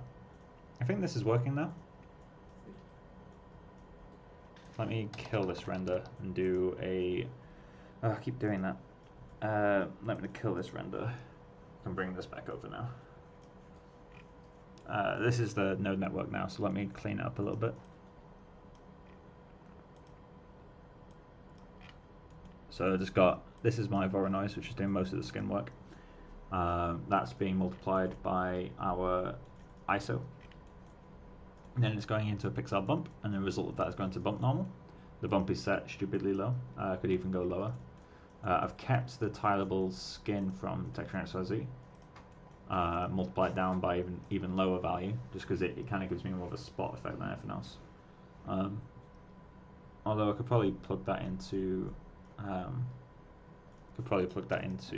bump as well.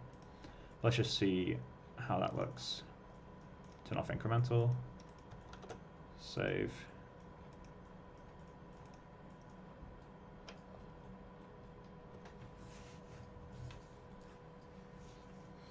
Cool, and let's do a preview render.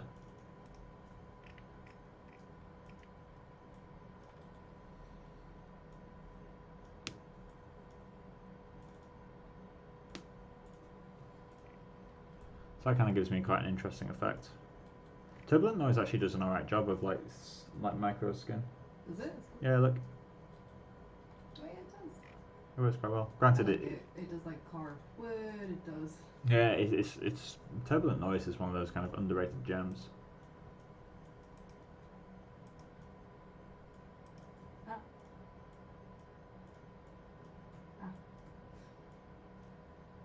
I'm making like a floor for my character right now.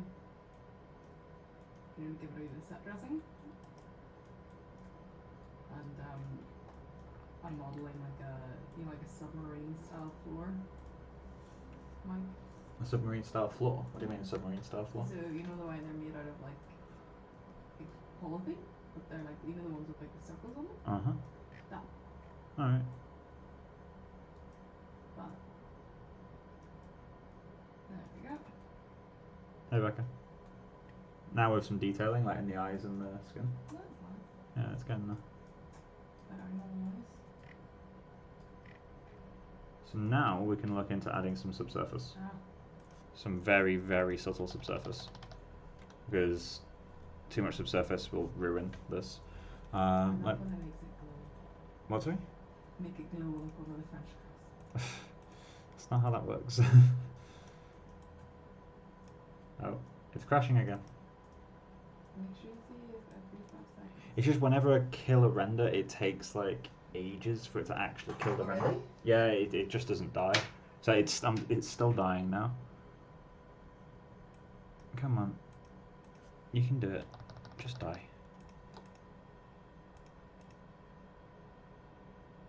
They like as the days go on, I introduced Pranav and more Belfast slang. Oh yeah. A balloon. Yeah, there we go. So I'm not going to add much subsurface because I don't want to kind of ruin what we've got. So let's do preview. I don't want to do preview render. Fuck!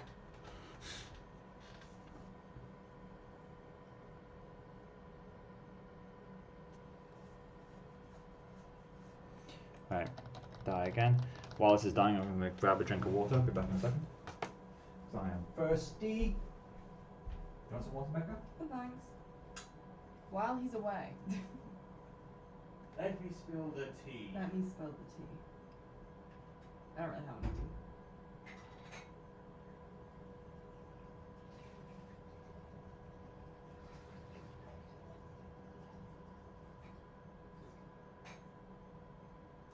Stay hydrated, kids. Drink your water. Drink your water. Can't believe Jacob's 10 years old today.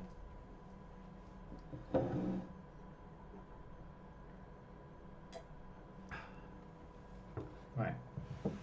Water. So let's start an IPL off screen. I'll keep the render on your go screen. Although if you guys want me to switch to having Maya on this screen, just let me know. But I'll just describe what I'm doing as I go. So I'm going to grab the skin texture that I've got, and I'm going to plug it into subsurface color. So there he is, subsurface color. That will currently probably do nothing because subsurface isn't set to actually be used.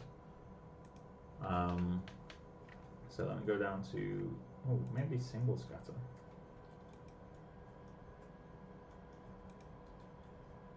Let's try subsurface first. Let's put gain all the way up. Wax.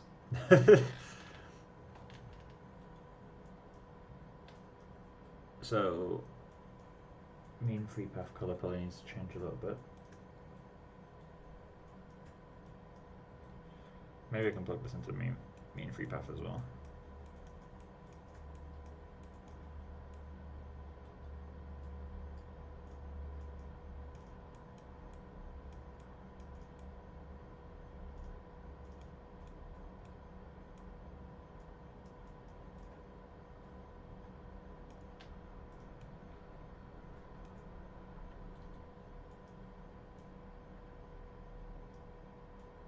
So all I did just then is plug my my color texture into the subsurface free path color. I will need to do a weight map for this because he's going to be super waxy. Obviously, I can just reduce the free path distance. So let's set that down to 0.1. See how big of a difference it makes.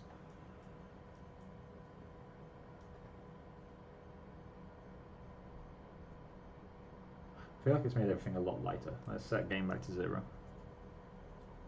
Yeah, it makes it a lot lighter. Jesus.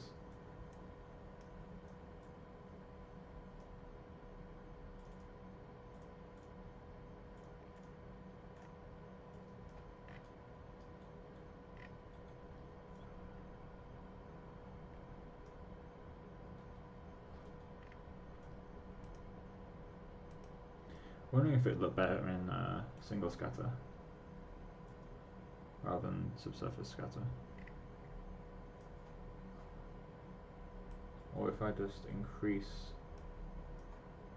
the free path length, but then decrease the effect.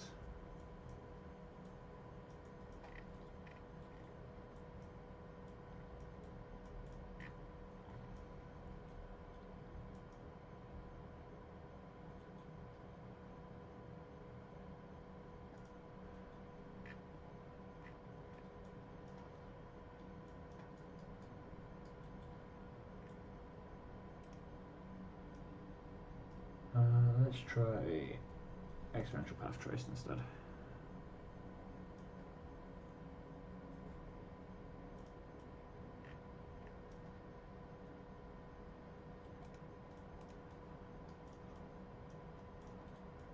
If you guys have any questions, do let me know.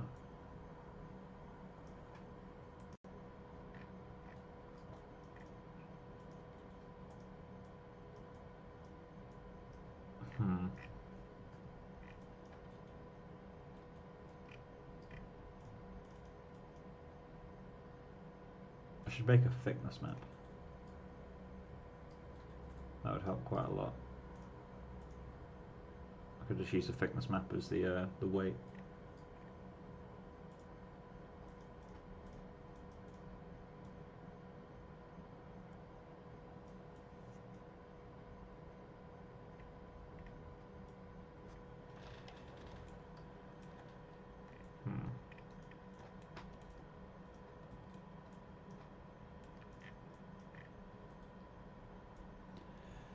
I'm not sure if I want to set that back down. I'll try using the single scatter and just see if it gives me a different effect. So I just want to see if it still brightens it. Oh, it doesn't. I prefer single scatter. I massively prefer single scatter. Okay, so with pretty much the same settings, well, not the same settings, but like this is with a free path length of like 10, so that's going to soften everything a lot. But if I swap single scatter for subsurface. Subsurface kind of adds to the diffuse. It like actually colors it, brightens everything up. Whereas single scatter, this one, keeps the general tone but adds that kind of softness, which I quite like. So I think I'm going to stick with single scatter. It's not necessarily the most accurate thing to do. I do definitely need to read up on skin shading in this in RenderMan, just because it will make quite a big difference. But I think this is working all right. That little bit of color variation sneaking in here or there.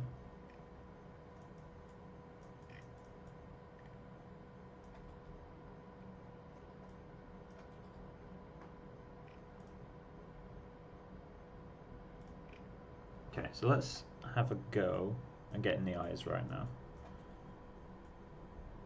I almost want to add the subsurface into the eyes as well. Oh, the actual. Okay, let's give that a go. So, let me just quickly check. Did you export a thickness map? No, I don't have a thickness map at the moment. What's the IOR value of the eyes?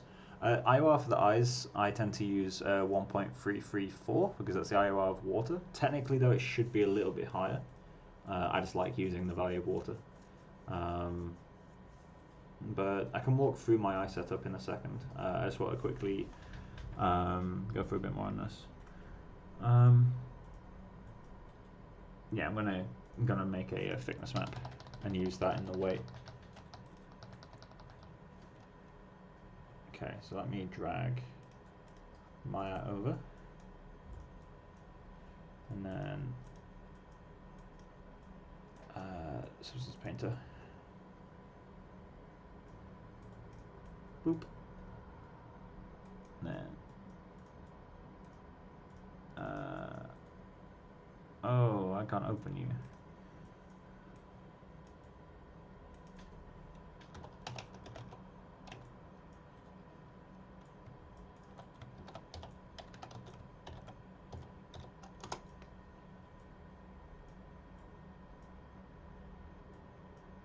Cool. Somehow remembered the password.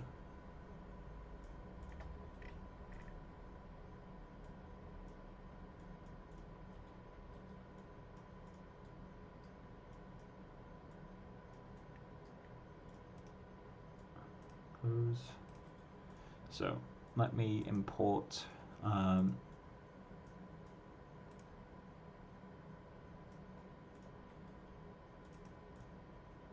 okay.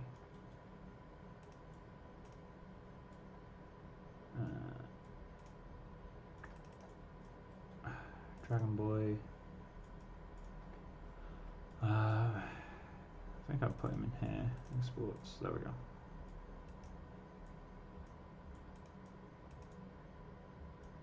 Cool. Okay, that.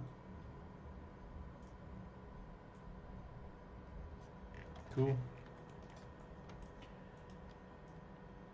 Let me just add. Not that it matters, but I like to have that visible. So, where's my texture bake? Bake maps. I don't want a normal. I don't want an ambient occlusion. Don't want an ID. Don't want. No, I don't want that either. Curvature. I just want thickness. Use low poly as high poly. Bake. That was quick. Okay. Where's textures? There it is. So let me just quickly apply that as a fill layer. Can't do that, apparently. Apply that as a diffuse and fill layer. Cool, there we go. So I just need to invert that. But I can invert that in the shader. That was 512 pixels. Let me double check. I'm probably right. Kill that. Big mesh maps. Oh, yeah, it was cool. 2K. Nope. 2K. Cool.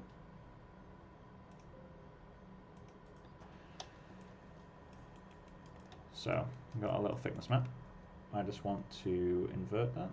So let's add a layers, add an adjustment layer, or filter, add levels.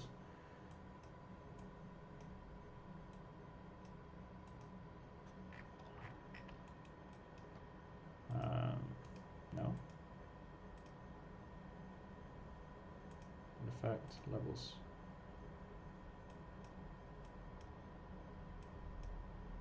Okay, do I need to use an invert? Or does it just not work on those?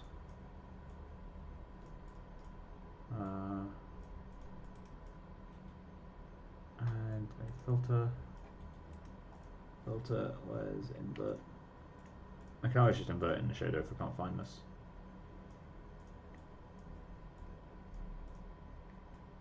No, I'll just export it as thickness. So can I export it from here? Export resource, I can, perfect. Export, so let's just go into Dragoin,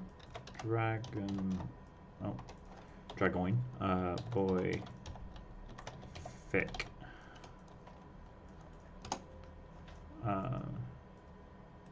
Oh, I need to export it there. That's a shame. Export resource. Subfolder. So let's go into Maya.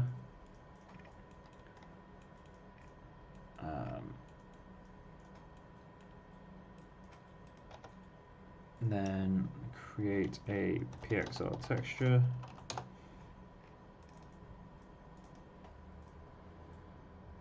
Grab wherever he went off to. PNG, disgusting. And then as a temp,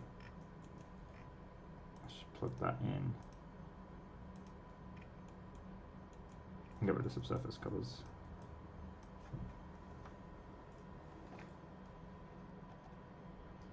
Come on, no, get rid of them.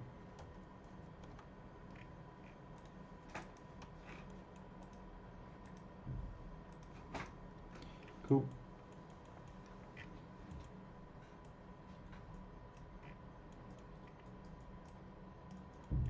So I'm just going to grab this guy and just as a temporary thing, plug him into diffuse color. Then do a quick render with that.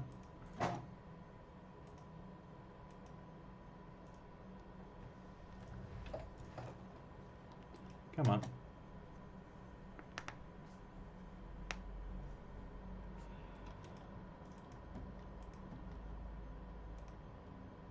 Close this guy now. I've got the map. Actually, no, I'll keep it open just in case I need to. There we go. So render man, preview render. Oh, that's not what I want. This will give me an error, but that's fine. I just wanted to actually do the conversion. Cool. If you hammer the escape button, it's extra dead.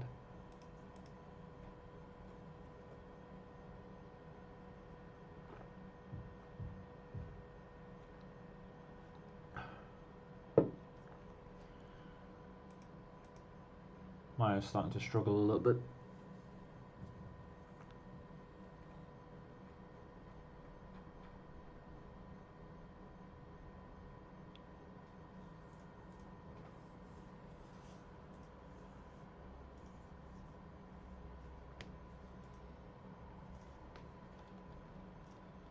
Come on.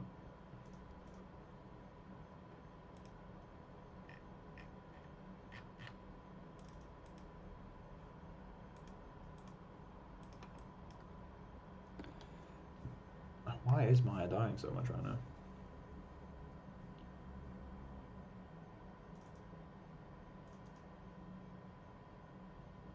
There we go. Cool, so this should have a text now, which is, is that the right one? Yeah, it is. Text. So that is now my thick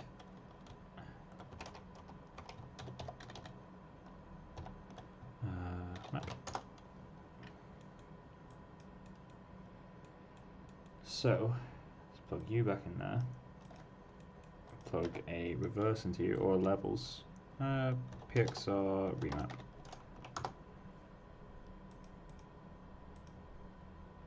Plug you in there. Grab a multiply. My favorite. Multiply you by you. Plug that into the single scatter maps.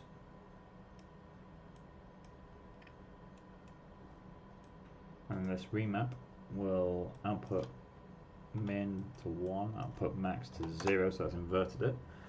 And then, so the max, let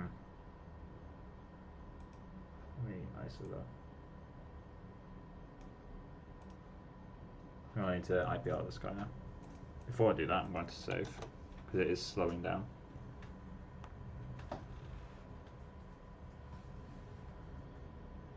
Cool.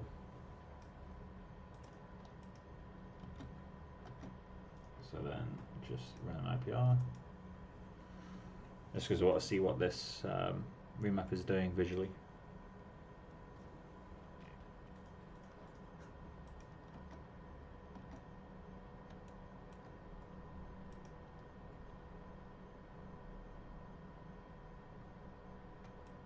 That's about right, actually. Let's try just increasing that min a little bit. No, that's too much.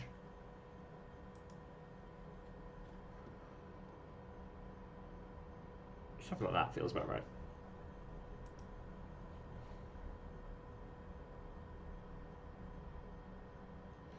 So actually, rather than multiply those, why don't I just put this into, I can delete you.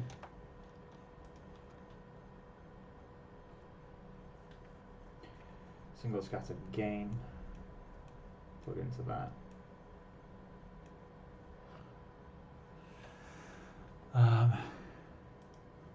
Reload left. Okay, so result RGB. Alright, plug R into single scatter. Where's gain?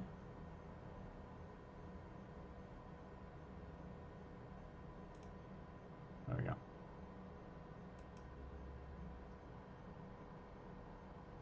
So now we've got subsurface here, but not as much here. Cool. So it feels a little bit more skin-like than it did earlier.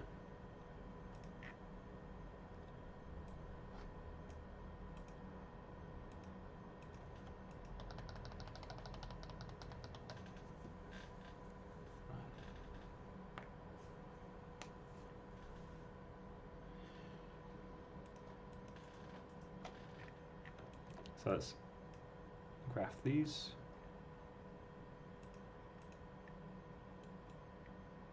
That is not very readable. Grab my maps. You, and you. It goes double size. Grab these, make them double size. Lay that out. It's a bit more readable. I don't know why that's there though. Cool. So, eyes. Kind of want to play about with those a little bit.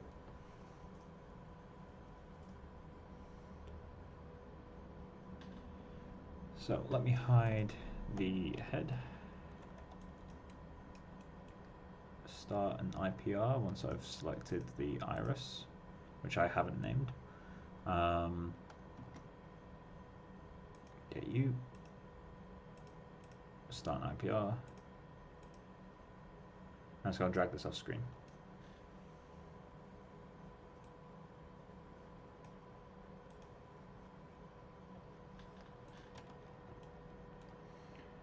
So,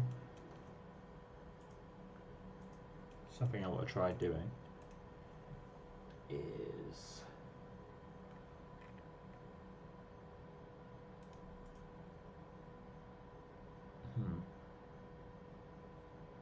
roughness.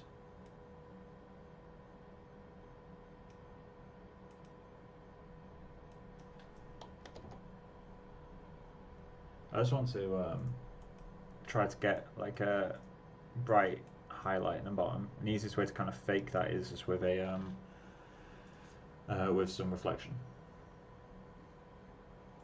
So this is just brightening up the bottom there. If I set the gloss to 0, you kind of see what it's doing.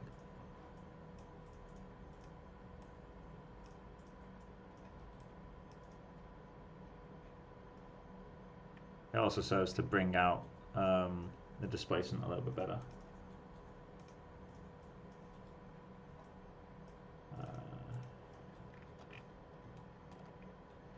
I also wanted to do a little bit of work on these guys.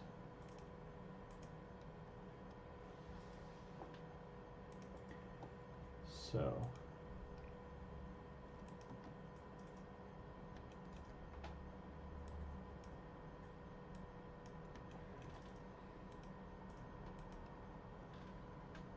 okay, so that's working the way I expect.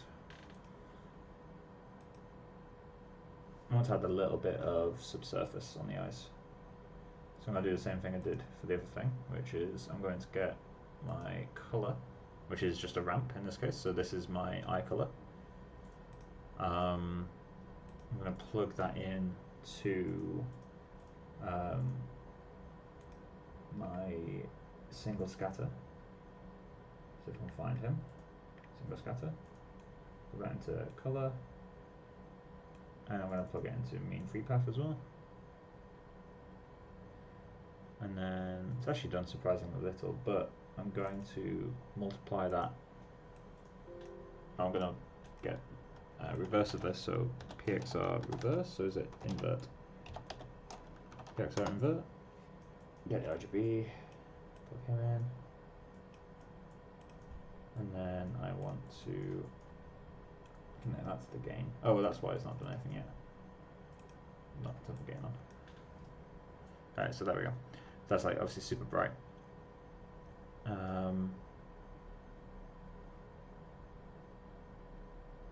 This might not work the way I want it to.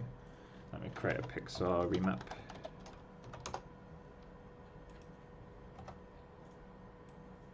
Plug you in, and then connect you to gain. I want to get result R and plug that into single scatter.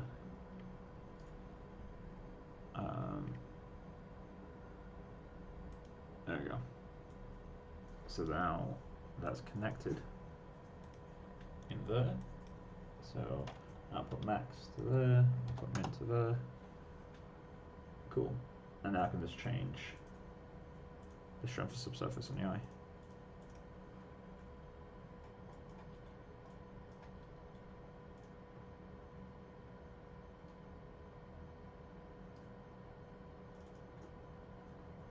Could be nice to do the same to the actual iris as well, but I feel like I'm just adding subsurface for the sake of adding subsurface.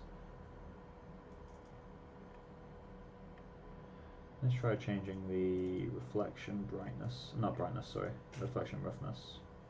Currently has a map plugged into it.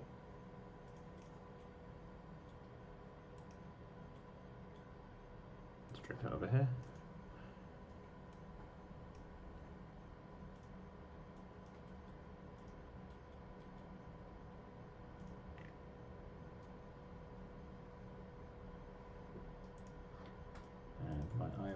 Is set to 1.335.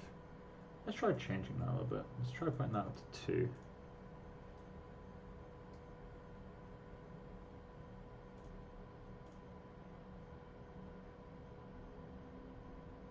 Where's my glass?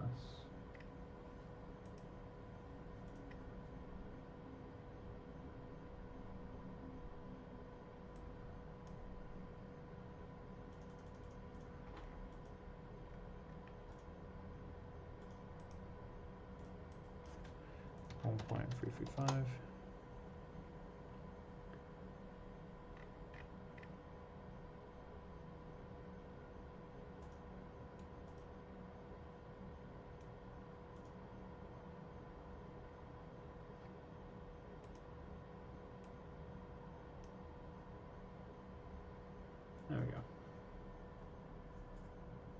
happens if I increase the roughness of that? Well, that's kind of cool looking. Not what I want at all.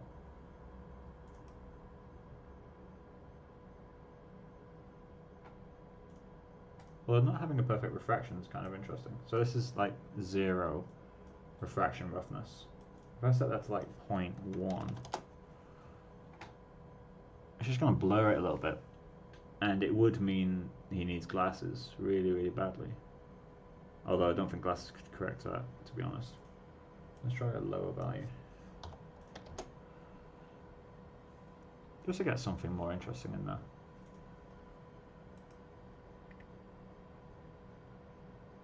And then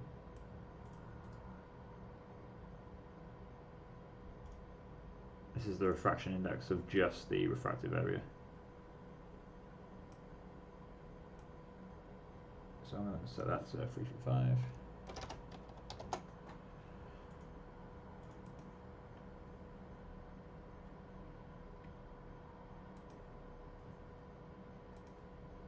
Alright, it's set to thin this whole time.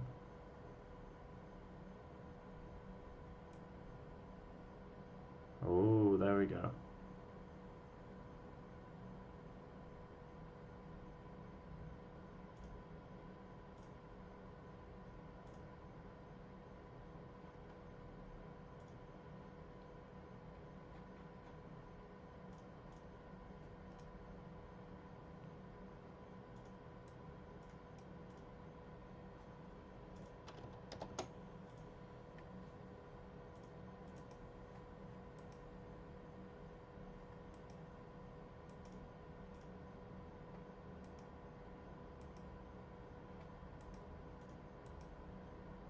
That helps a lot.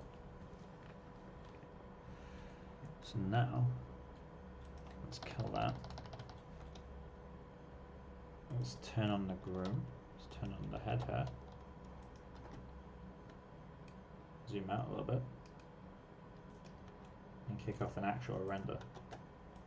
And then while that's running, I can maybe answer any questions anyone has, or plan kind of what we want to cover in the rest of the stream.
That's kind of interesting.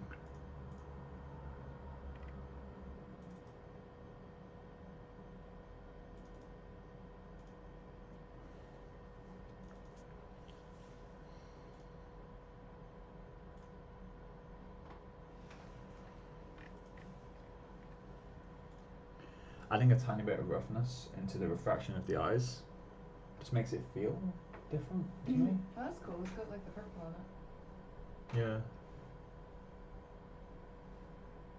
I feel like the nose displacement needs to be a lot sharper. Let me just kill the substance painter. Don't need that anymore. But those eyes feel a lot more organic now.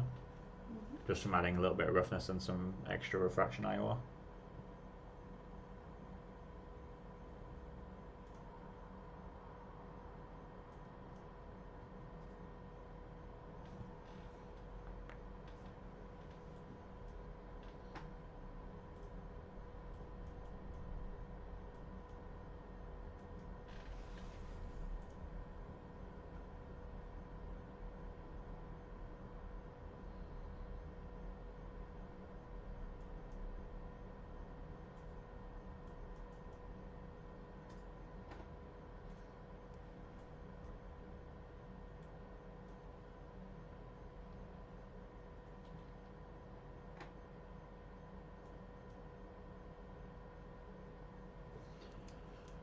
it's rendering.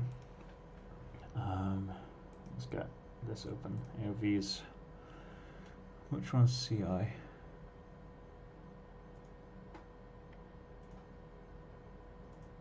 Beauty. Opacity. Normal.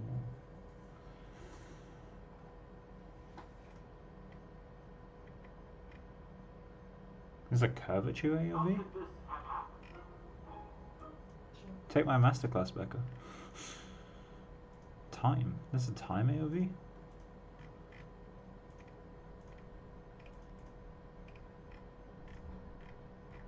Really want a caustic.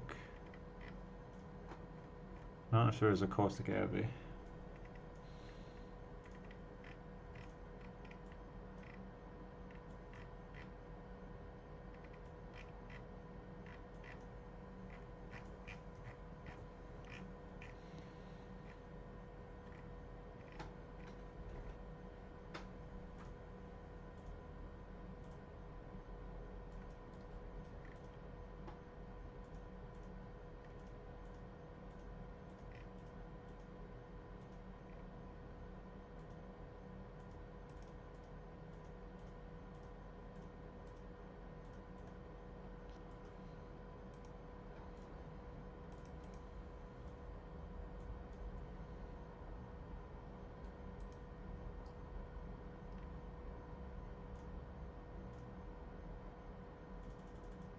Or maybe that would help.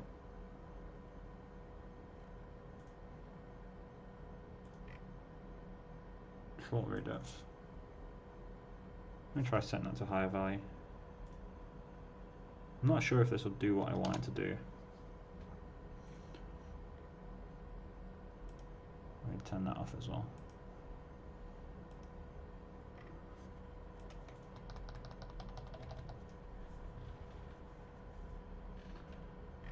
Cool. So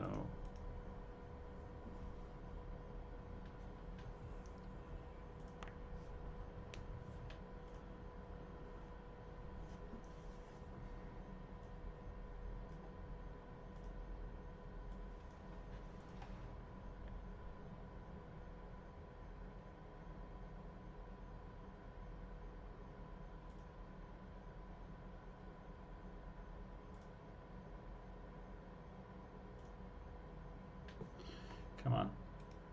Not on my free.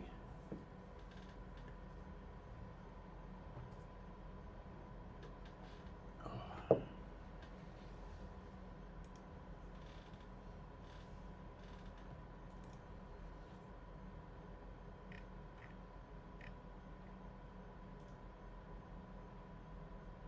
Please.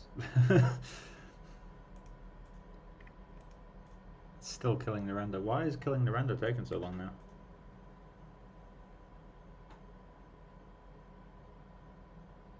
Yeah, maybe they would be, but if there's some in the transmission, then the refraction will come with that, right? So what I was thinking is like if there is any level of caustics in the eyes, I could boost them with an AOV. Because normally what I do is just I paint them. Like to get caustics in the eyes to have that really painterly glow. There's probably a trick that I don't know, but what I found is normally I need like a very precise light that's like super strong, super tight, and only affects the eyes. But ultimately, I prefer just painting it. There might be a, like, as I said, it might be a trick to actually make it a lot nicer, but no, there we go. So let's do pre-render now.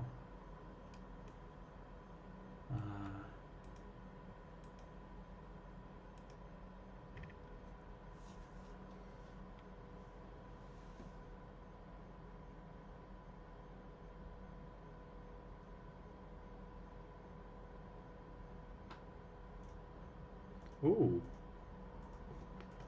Did the max diffuse depth add something to the eyes? I'm sending you a link, but it's for me. Cool. I don't know if it did. I feel like changing the max diffuse depth did something. I don't know, to me this just feels like it has more content. It might be because it's not sampled it enough yet.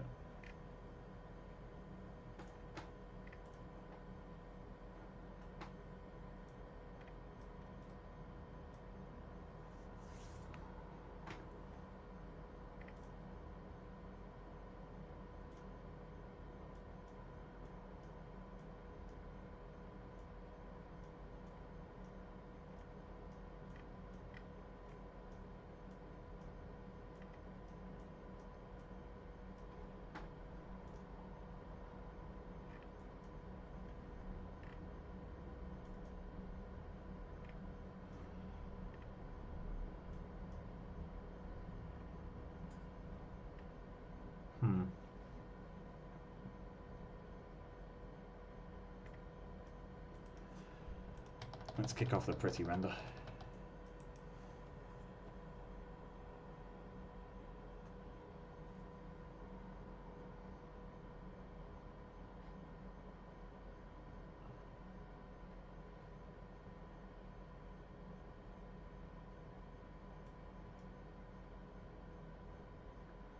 Come on.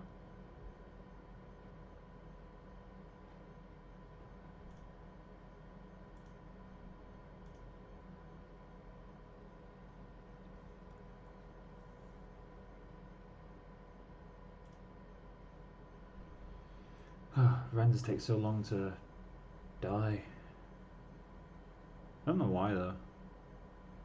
I don't think anything mad is cached. Let me check the system monitor. No, I'm only using 20 gig of RAM. Well, only using 20 gig of RAM. That's only a third of what I've got. So it shouldn't be hanging up too bad.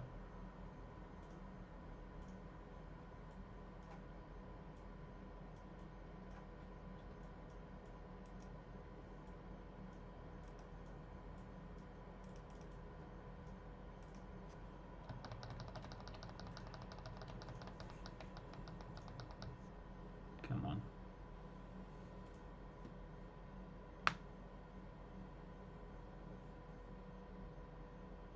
There we go. So I'm going to switch to the render cam that I made yesterday. I'm going to quickly show you guys what's going on with that render cam.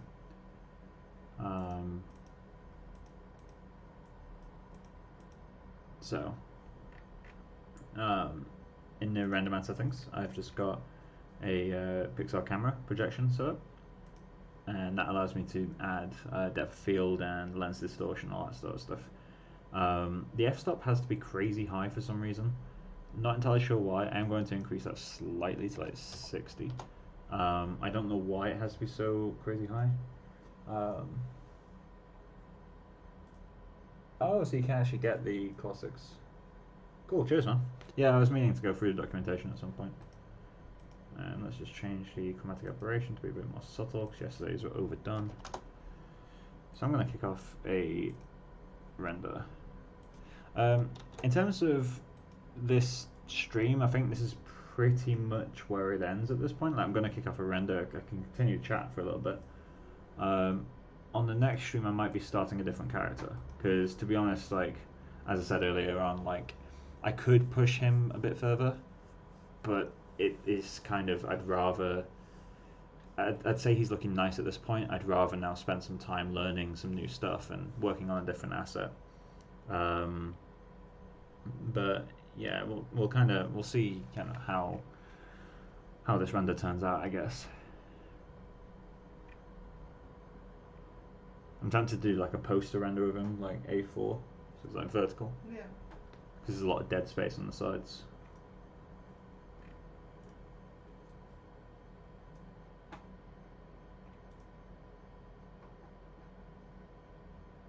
In fact, yeah, I'm going to do that. Kill the render. See how long this takes.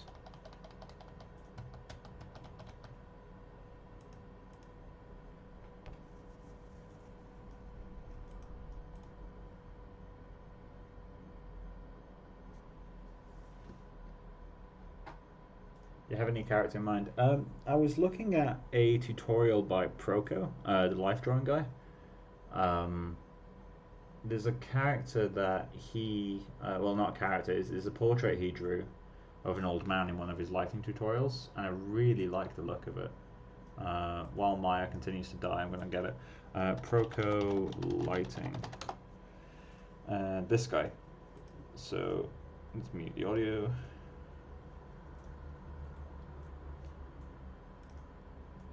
This drawing. I really like this, and it'd be quite fun to kind of make I mean, obviously this is naturally quite stylized, but it'd be nice to go in and kind of, you know, make this in 3D or something similar. Not necessarily an exact match, because I don't think I've really got the skills to do an exact match. Plus the hair is very painterly, but it'd be quite a lot of fun, I think. It would give me a lot more opportunity to sculpt as well, because, you know, the current character is very simple shapes. And so he could be interesting. Or the how to draw hair, the how to draw hair tutorial has some really nice stuff in it. So this could be fun, but obviously that's almost entirely groom focused, and I don't really want to spend too much time just on grooms. Like the sculpt would obviously be important, but not that important ultimately. But you know, those are the two things I'm kind of thinking about. I could obviously work on a character, like an actual character, not just this guy. But this is kind of something that I'm gravitating towards. And to be fair, like it could be a complete miss. Like I could spend 2 live streams sculpting, and just realize it's not going to work out, and then Take your Danny DeVito, not to DeVito. Right. Well, I feel like the likeness isn't that bad on that Danny DeVito sculpt. Likeness is just fucking hard, man. Likeness is really hard, yeah. But it does look similar to him, but it's just not an exact match. What do you want to practice in your new one? Yeah, I kind of want to focus on sculpting a little bit more. I want to do groom because I really enjoy groom, but I do want to focus mainly on sculpting. I am curious to if I'd want to do color. Well, because sometimes So I'm laughing at this. I forgot that Oh, right. in this character. But yeah, like obviously with this being a portrait, that's monochromatic. It could be really cool to do it monochromatic, or I could try skin texturing for this, but that would be really hard. But I don't need ZBrush. Save this guy. I think he's already saved. Oh, just in case. CG stuff, software, Pixelogic. Oh my god, that was Kid Freck. Back when the kid didn't have a name, he wasn't called Dragon Boy. He was called Kid Freckles at that point. I recycled assets, Michael. Thank you. What's it? Remember my poster for my film? Oh yeah. It's got a fishbowl. And you're using the fishbowl. Nice. In the background. Cool. So let's get render cam. Let's do. Is there an A4? There is, and it's really, really zoomed out. Oh, it's also massive. Jesus. 1240.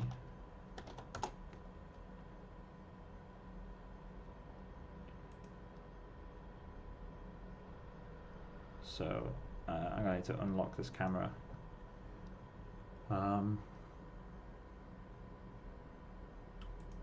Brain fart. There we go. Can I just go forward? And then, how does that look? Might look a bit weird. And the distance is 20.4, so let's go into here. A focal distance 20.4.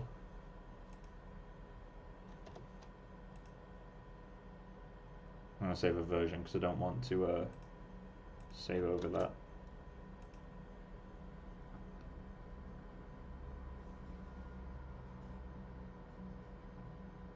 And please render him.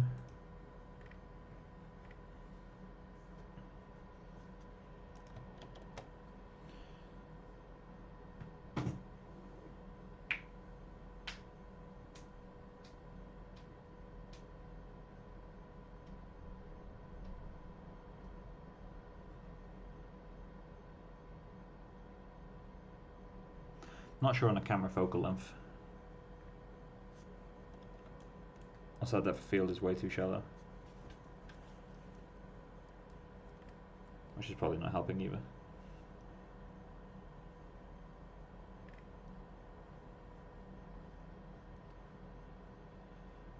Yeah, focal length is a bit aggressive.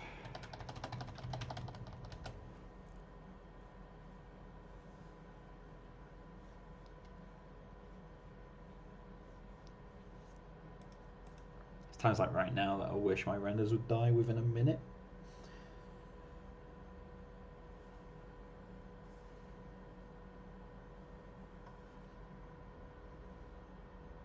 Maybe it's not focal length, maybe it's because the camera's too low. Makes his chin look super weak.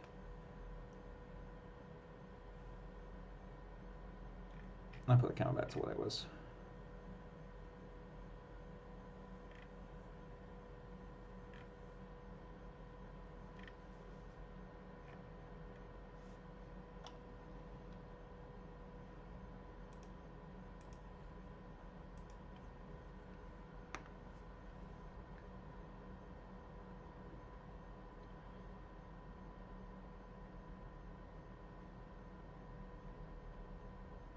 Come on.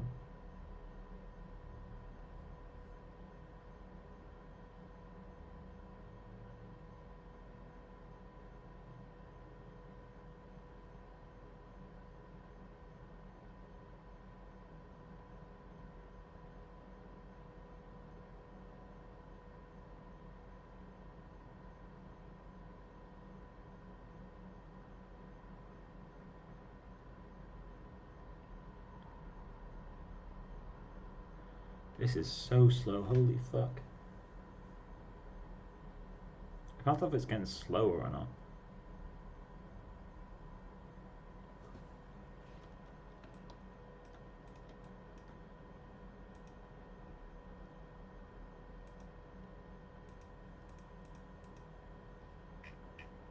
So let's change our focal length to 80. Unlock you.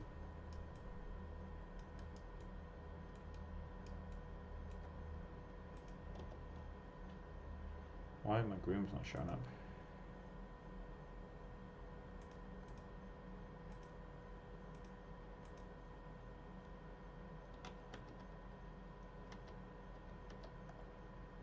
Panels, tear off.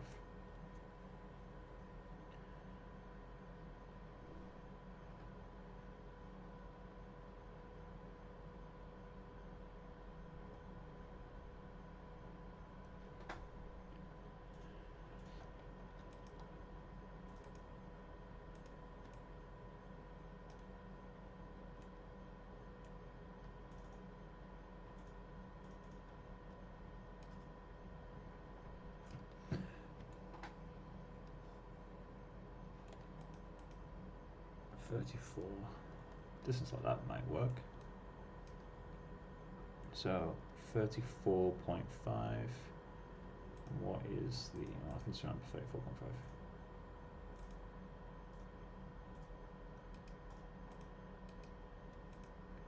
And I can copy the angle of view. So field of view is this. Focal length is 80. Focal distance is, what was it? 34. You gonna get in bed? Alright, I'll follow soon, don't worry. Tomorrow I'm gonna do a quick skip around with the Haver, I think.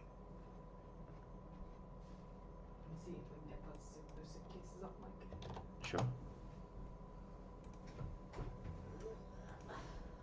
Do you mind opening the window wider? Sure.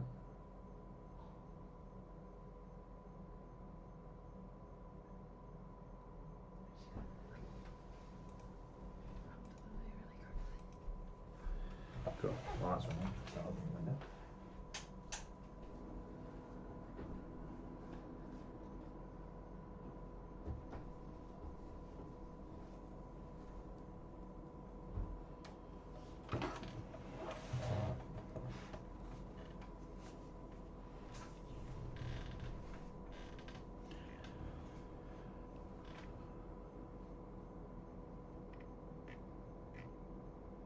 Yeah, I'm not sure how I feel about these vertical renders.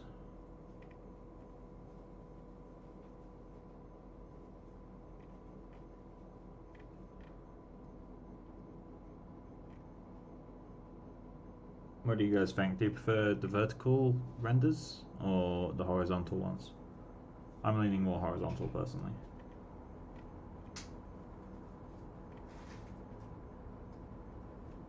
I feel like this just needs like something down here. I mean, maybe some vignetting would help, but I'm not too keen on adding some of that right now.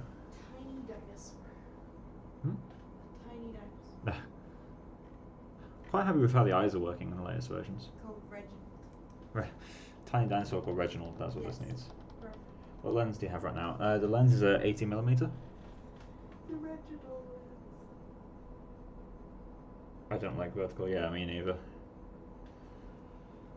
Maybe square would work. Kind of like what I have, or something close to what I have right now. What was that image that you got open? That was reference for sculpting lips. Yeah. Close that now. Try super panoramic. There's not really much around the scene though, that's the thing.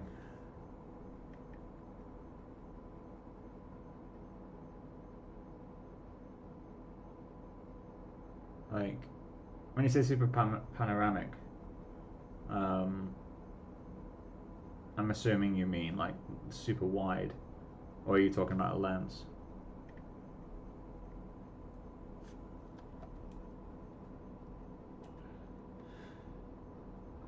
I do think maybe something more square might help quite a lot, because I like this, but I might as well just have it horizontal then.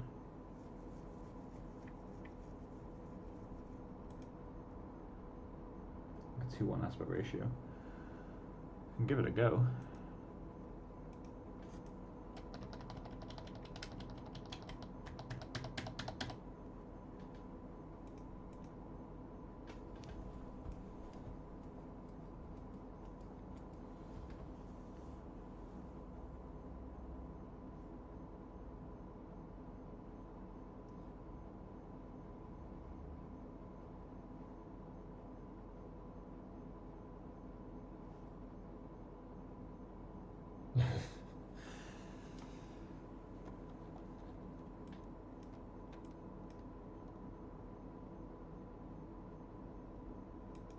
Oh, that's not what I wanted to press. So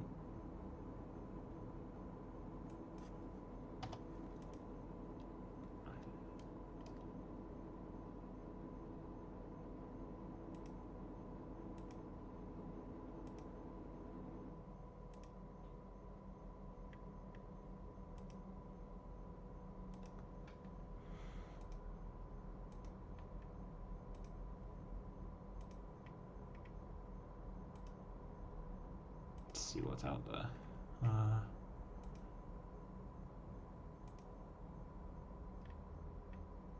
what I want.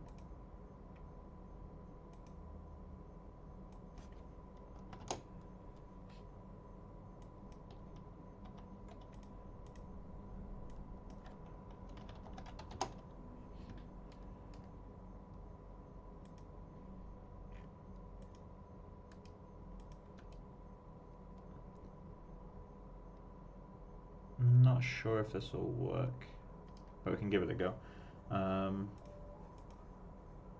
What's the length for this guy? 75.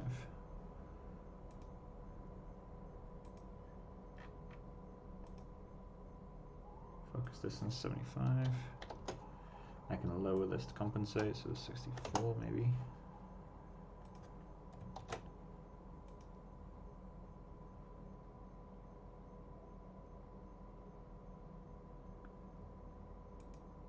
And then let's do an IPR so I don't have to keep closing it.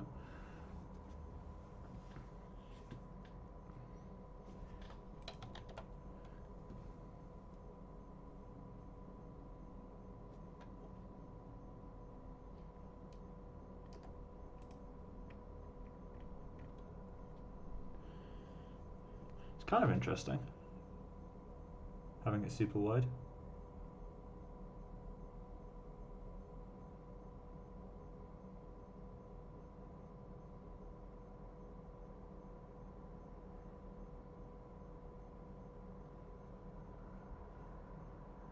Maybe the focal length's a bit too much now though. Feels super flat.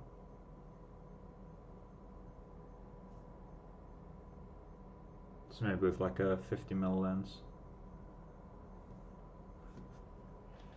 Let me try. I'm going to put Maya on the other screen so I can do this live. So let's try I'm doing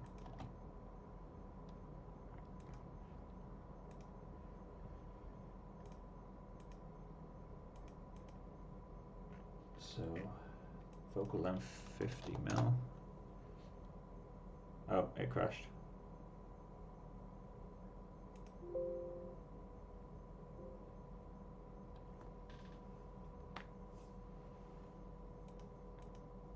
Oh, not what I want.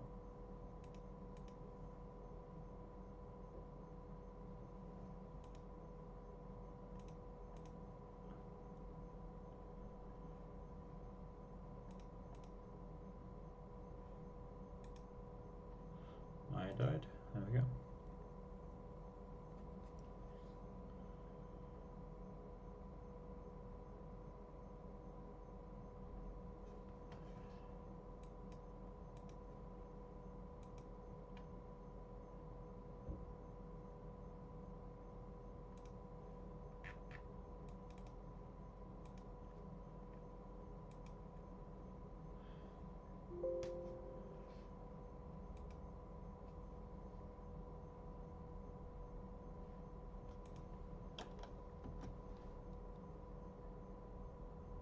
Let's try.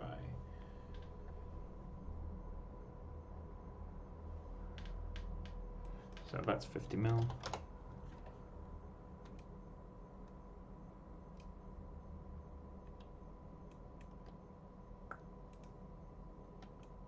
Center him.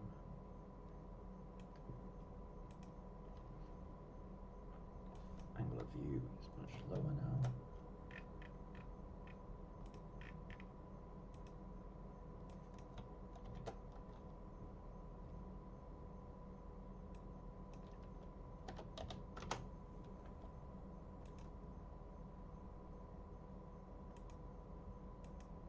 See if that works.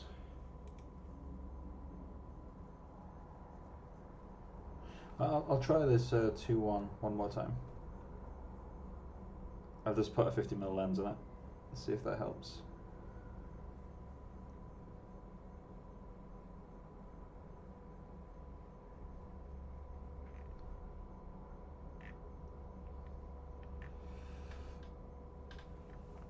Nah, it's just too much negative space for me.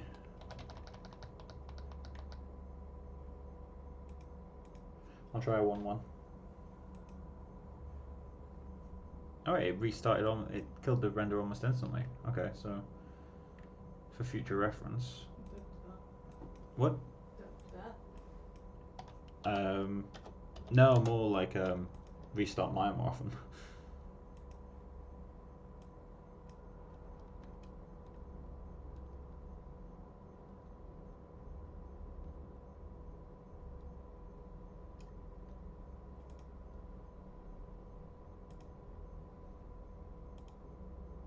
Two.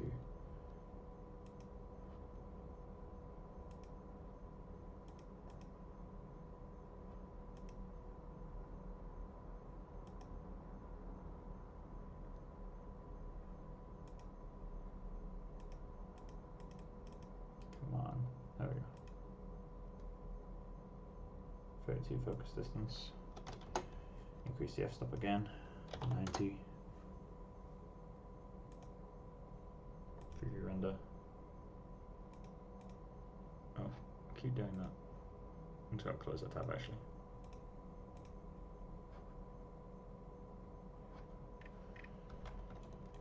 Yeah, this one's square 2K now.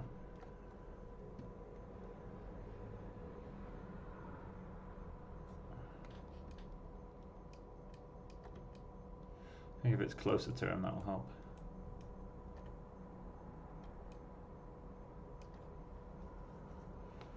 Maybe we just need some stronger vignetting. Yeah, closer for sure.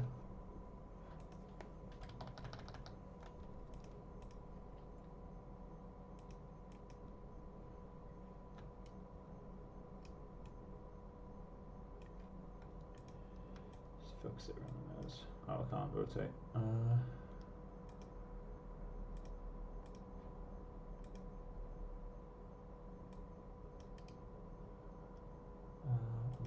selected.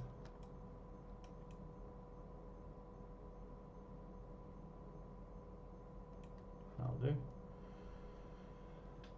What is the distance? 23.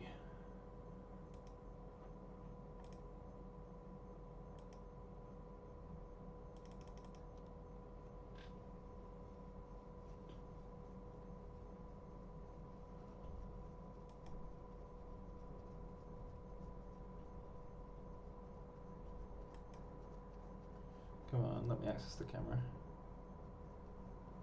There we go. Focus distance 23. Depth of field's going to be mad on this one.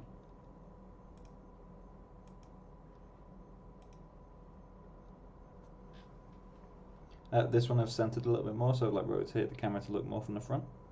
Zoomed in a bit. I obviously adjusted the focus distance as well.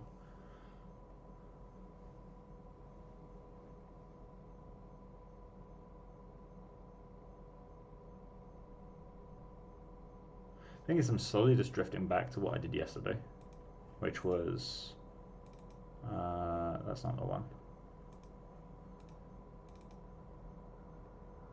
This is the one I did. I feel like this just works better. So I might go back to this original render cam. This is the painted caustics in the eyes as well.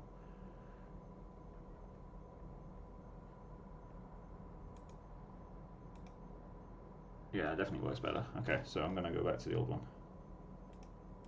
which is a Maya scene behind. And also with it being a more standard resolution, it means I can render the turntables in the same aspect ratio. Because at the end of each character stream, I'm going to do a turntable of them. If the character calls for one, like I guess the next one where I'm just making, if I make that portrait, I will only build that probably for the one angle. Open scene, go back one version.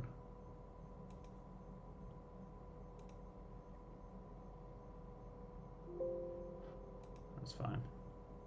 Can't avoid errors anyway. Okay. Preview render that.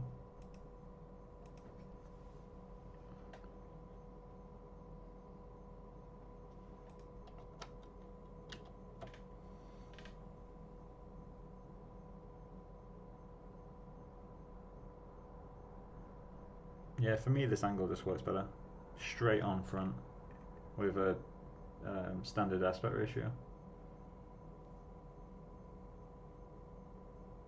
Yeah, one from yesterday is working a lot better. I'm gonna keep this. I guess I'll adjust it so that he's actually centered, because I don't think he's actually in the center right now.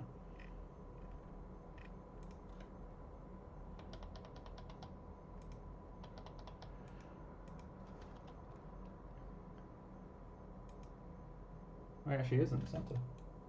Just super subtly off.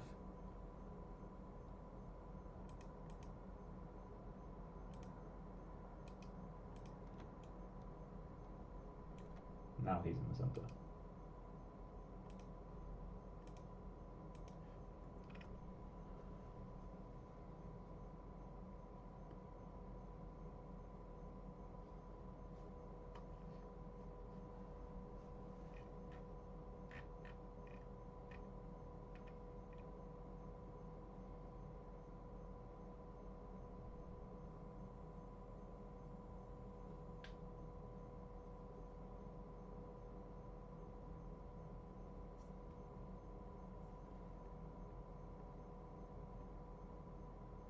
I'm going to move him down a tiny bit so there's a little bit less of this wasted space down here. And that's going to be the angle, I think, for the final render on the turntable.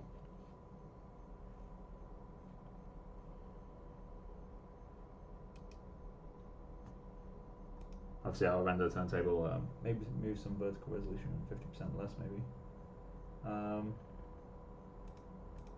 Could do.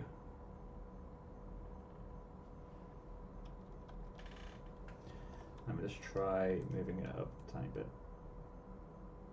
And then removing some resolution. So let's put that down to 1200.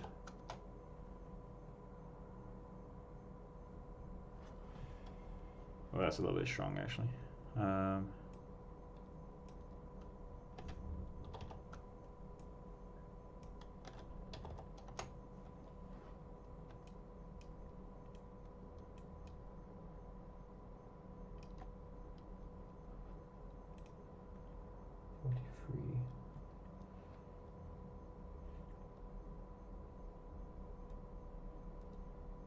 Or I could do that with black bars.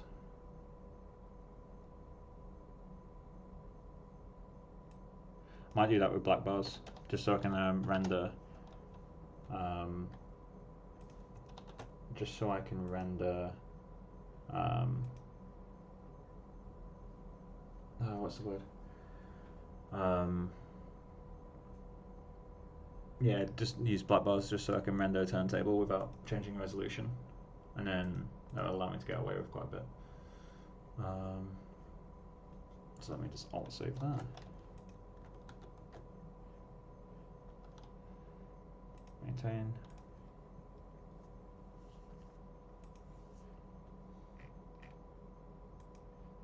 Okay. Why won't you work?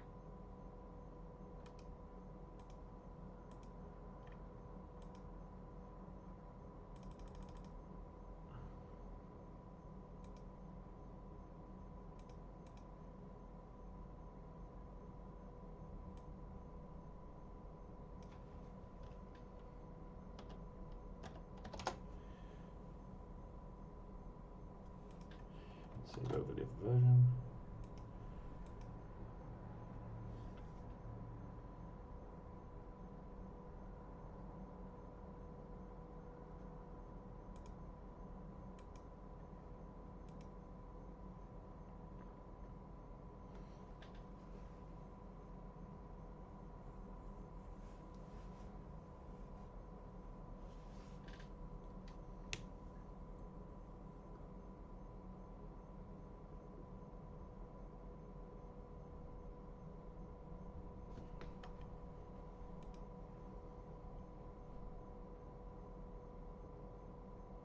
Great idea, do it in post-production. Yes. Comp can handle it. Right, I'm going to call this as a pretty good point to end the stream, guys. It is 11 o'clock, I've been streaming for 3 hours now. So what I'll probably do is, since we've pretty much finished the asset now, I'll render this probably tomorrow, and we can start either polish off a few tiny things on Thursday and then start something new on Saturday, or start something new on Thursday. I'll kind of see how I feel about the renders. I'll do those tomorrow night, I think. But yeah, hope you guys have kind of enjoyed the night. And yeah, enjoy the rest of the night, guys. I'll stay on for another couple minutes just so you guys, if you want to ask anything, then you can send it. I think this is a good place to end it, really.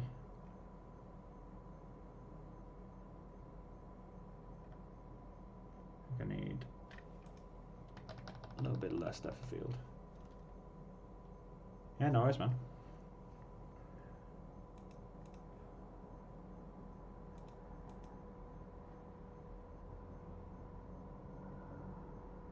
Maybe like dragging a bit more. Yeah, I mean, he's such a kind of shitty sculpt. I'm not entirely sure. Maybe I'll think about it over the next over tomorrow, I guess. Maybe you can work on dragging a little bit. What about referencing the pupil? The pupil is a separate object which has no specular, no diffuse. So there's nothing on it. It's pure black.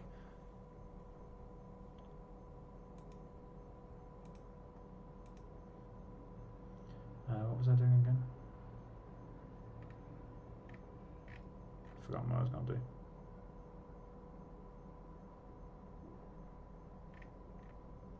Cool. Anyway, that's fine. All right, cool. Well, I'll speak to you guys on Thursday, I guess. Enjoy the rest of your night. Oh, iris. Roughness of the iris. It was set to, I think, 0.4 in the end. I didn't really play about with it too much. Roughness is random around from 0 to 1. Yeah, it is from 0 to 1. But yeah, we can go over it in more depth on Thursday, but I'm going to end the stream, guys. So enjoy the rest of your night. Bye.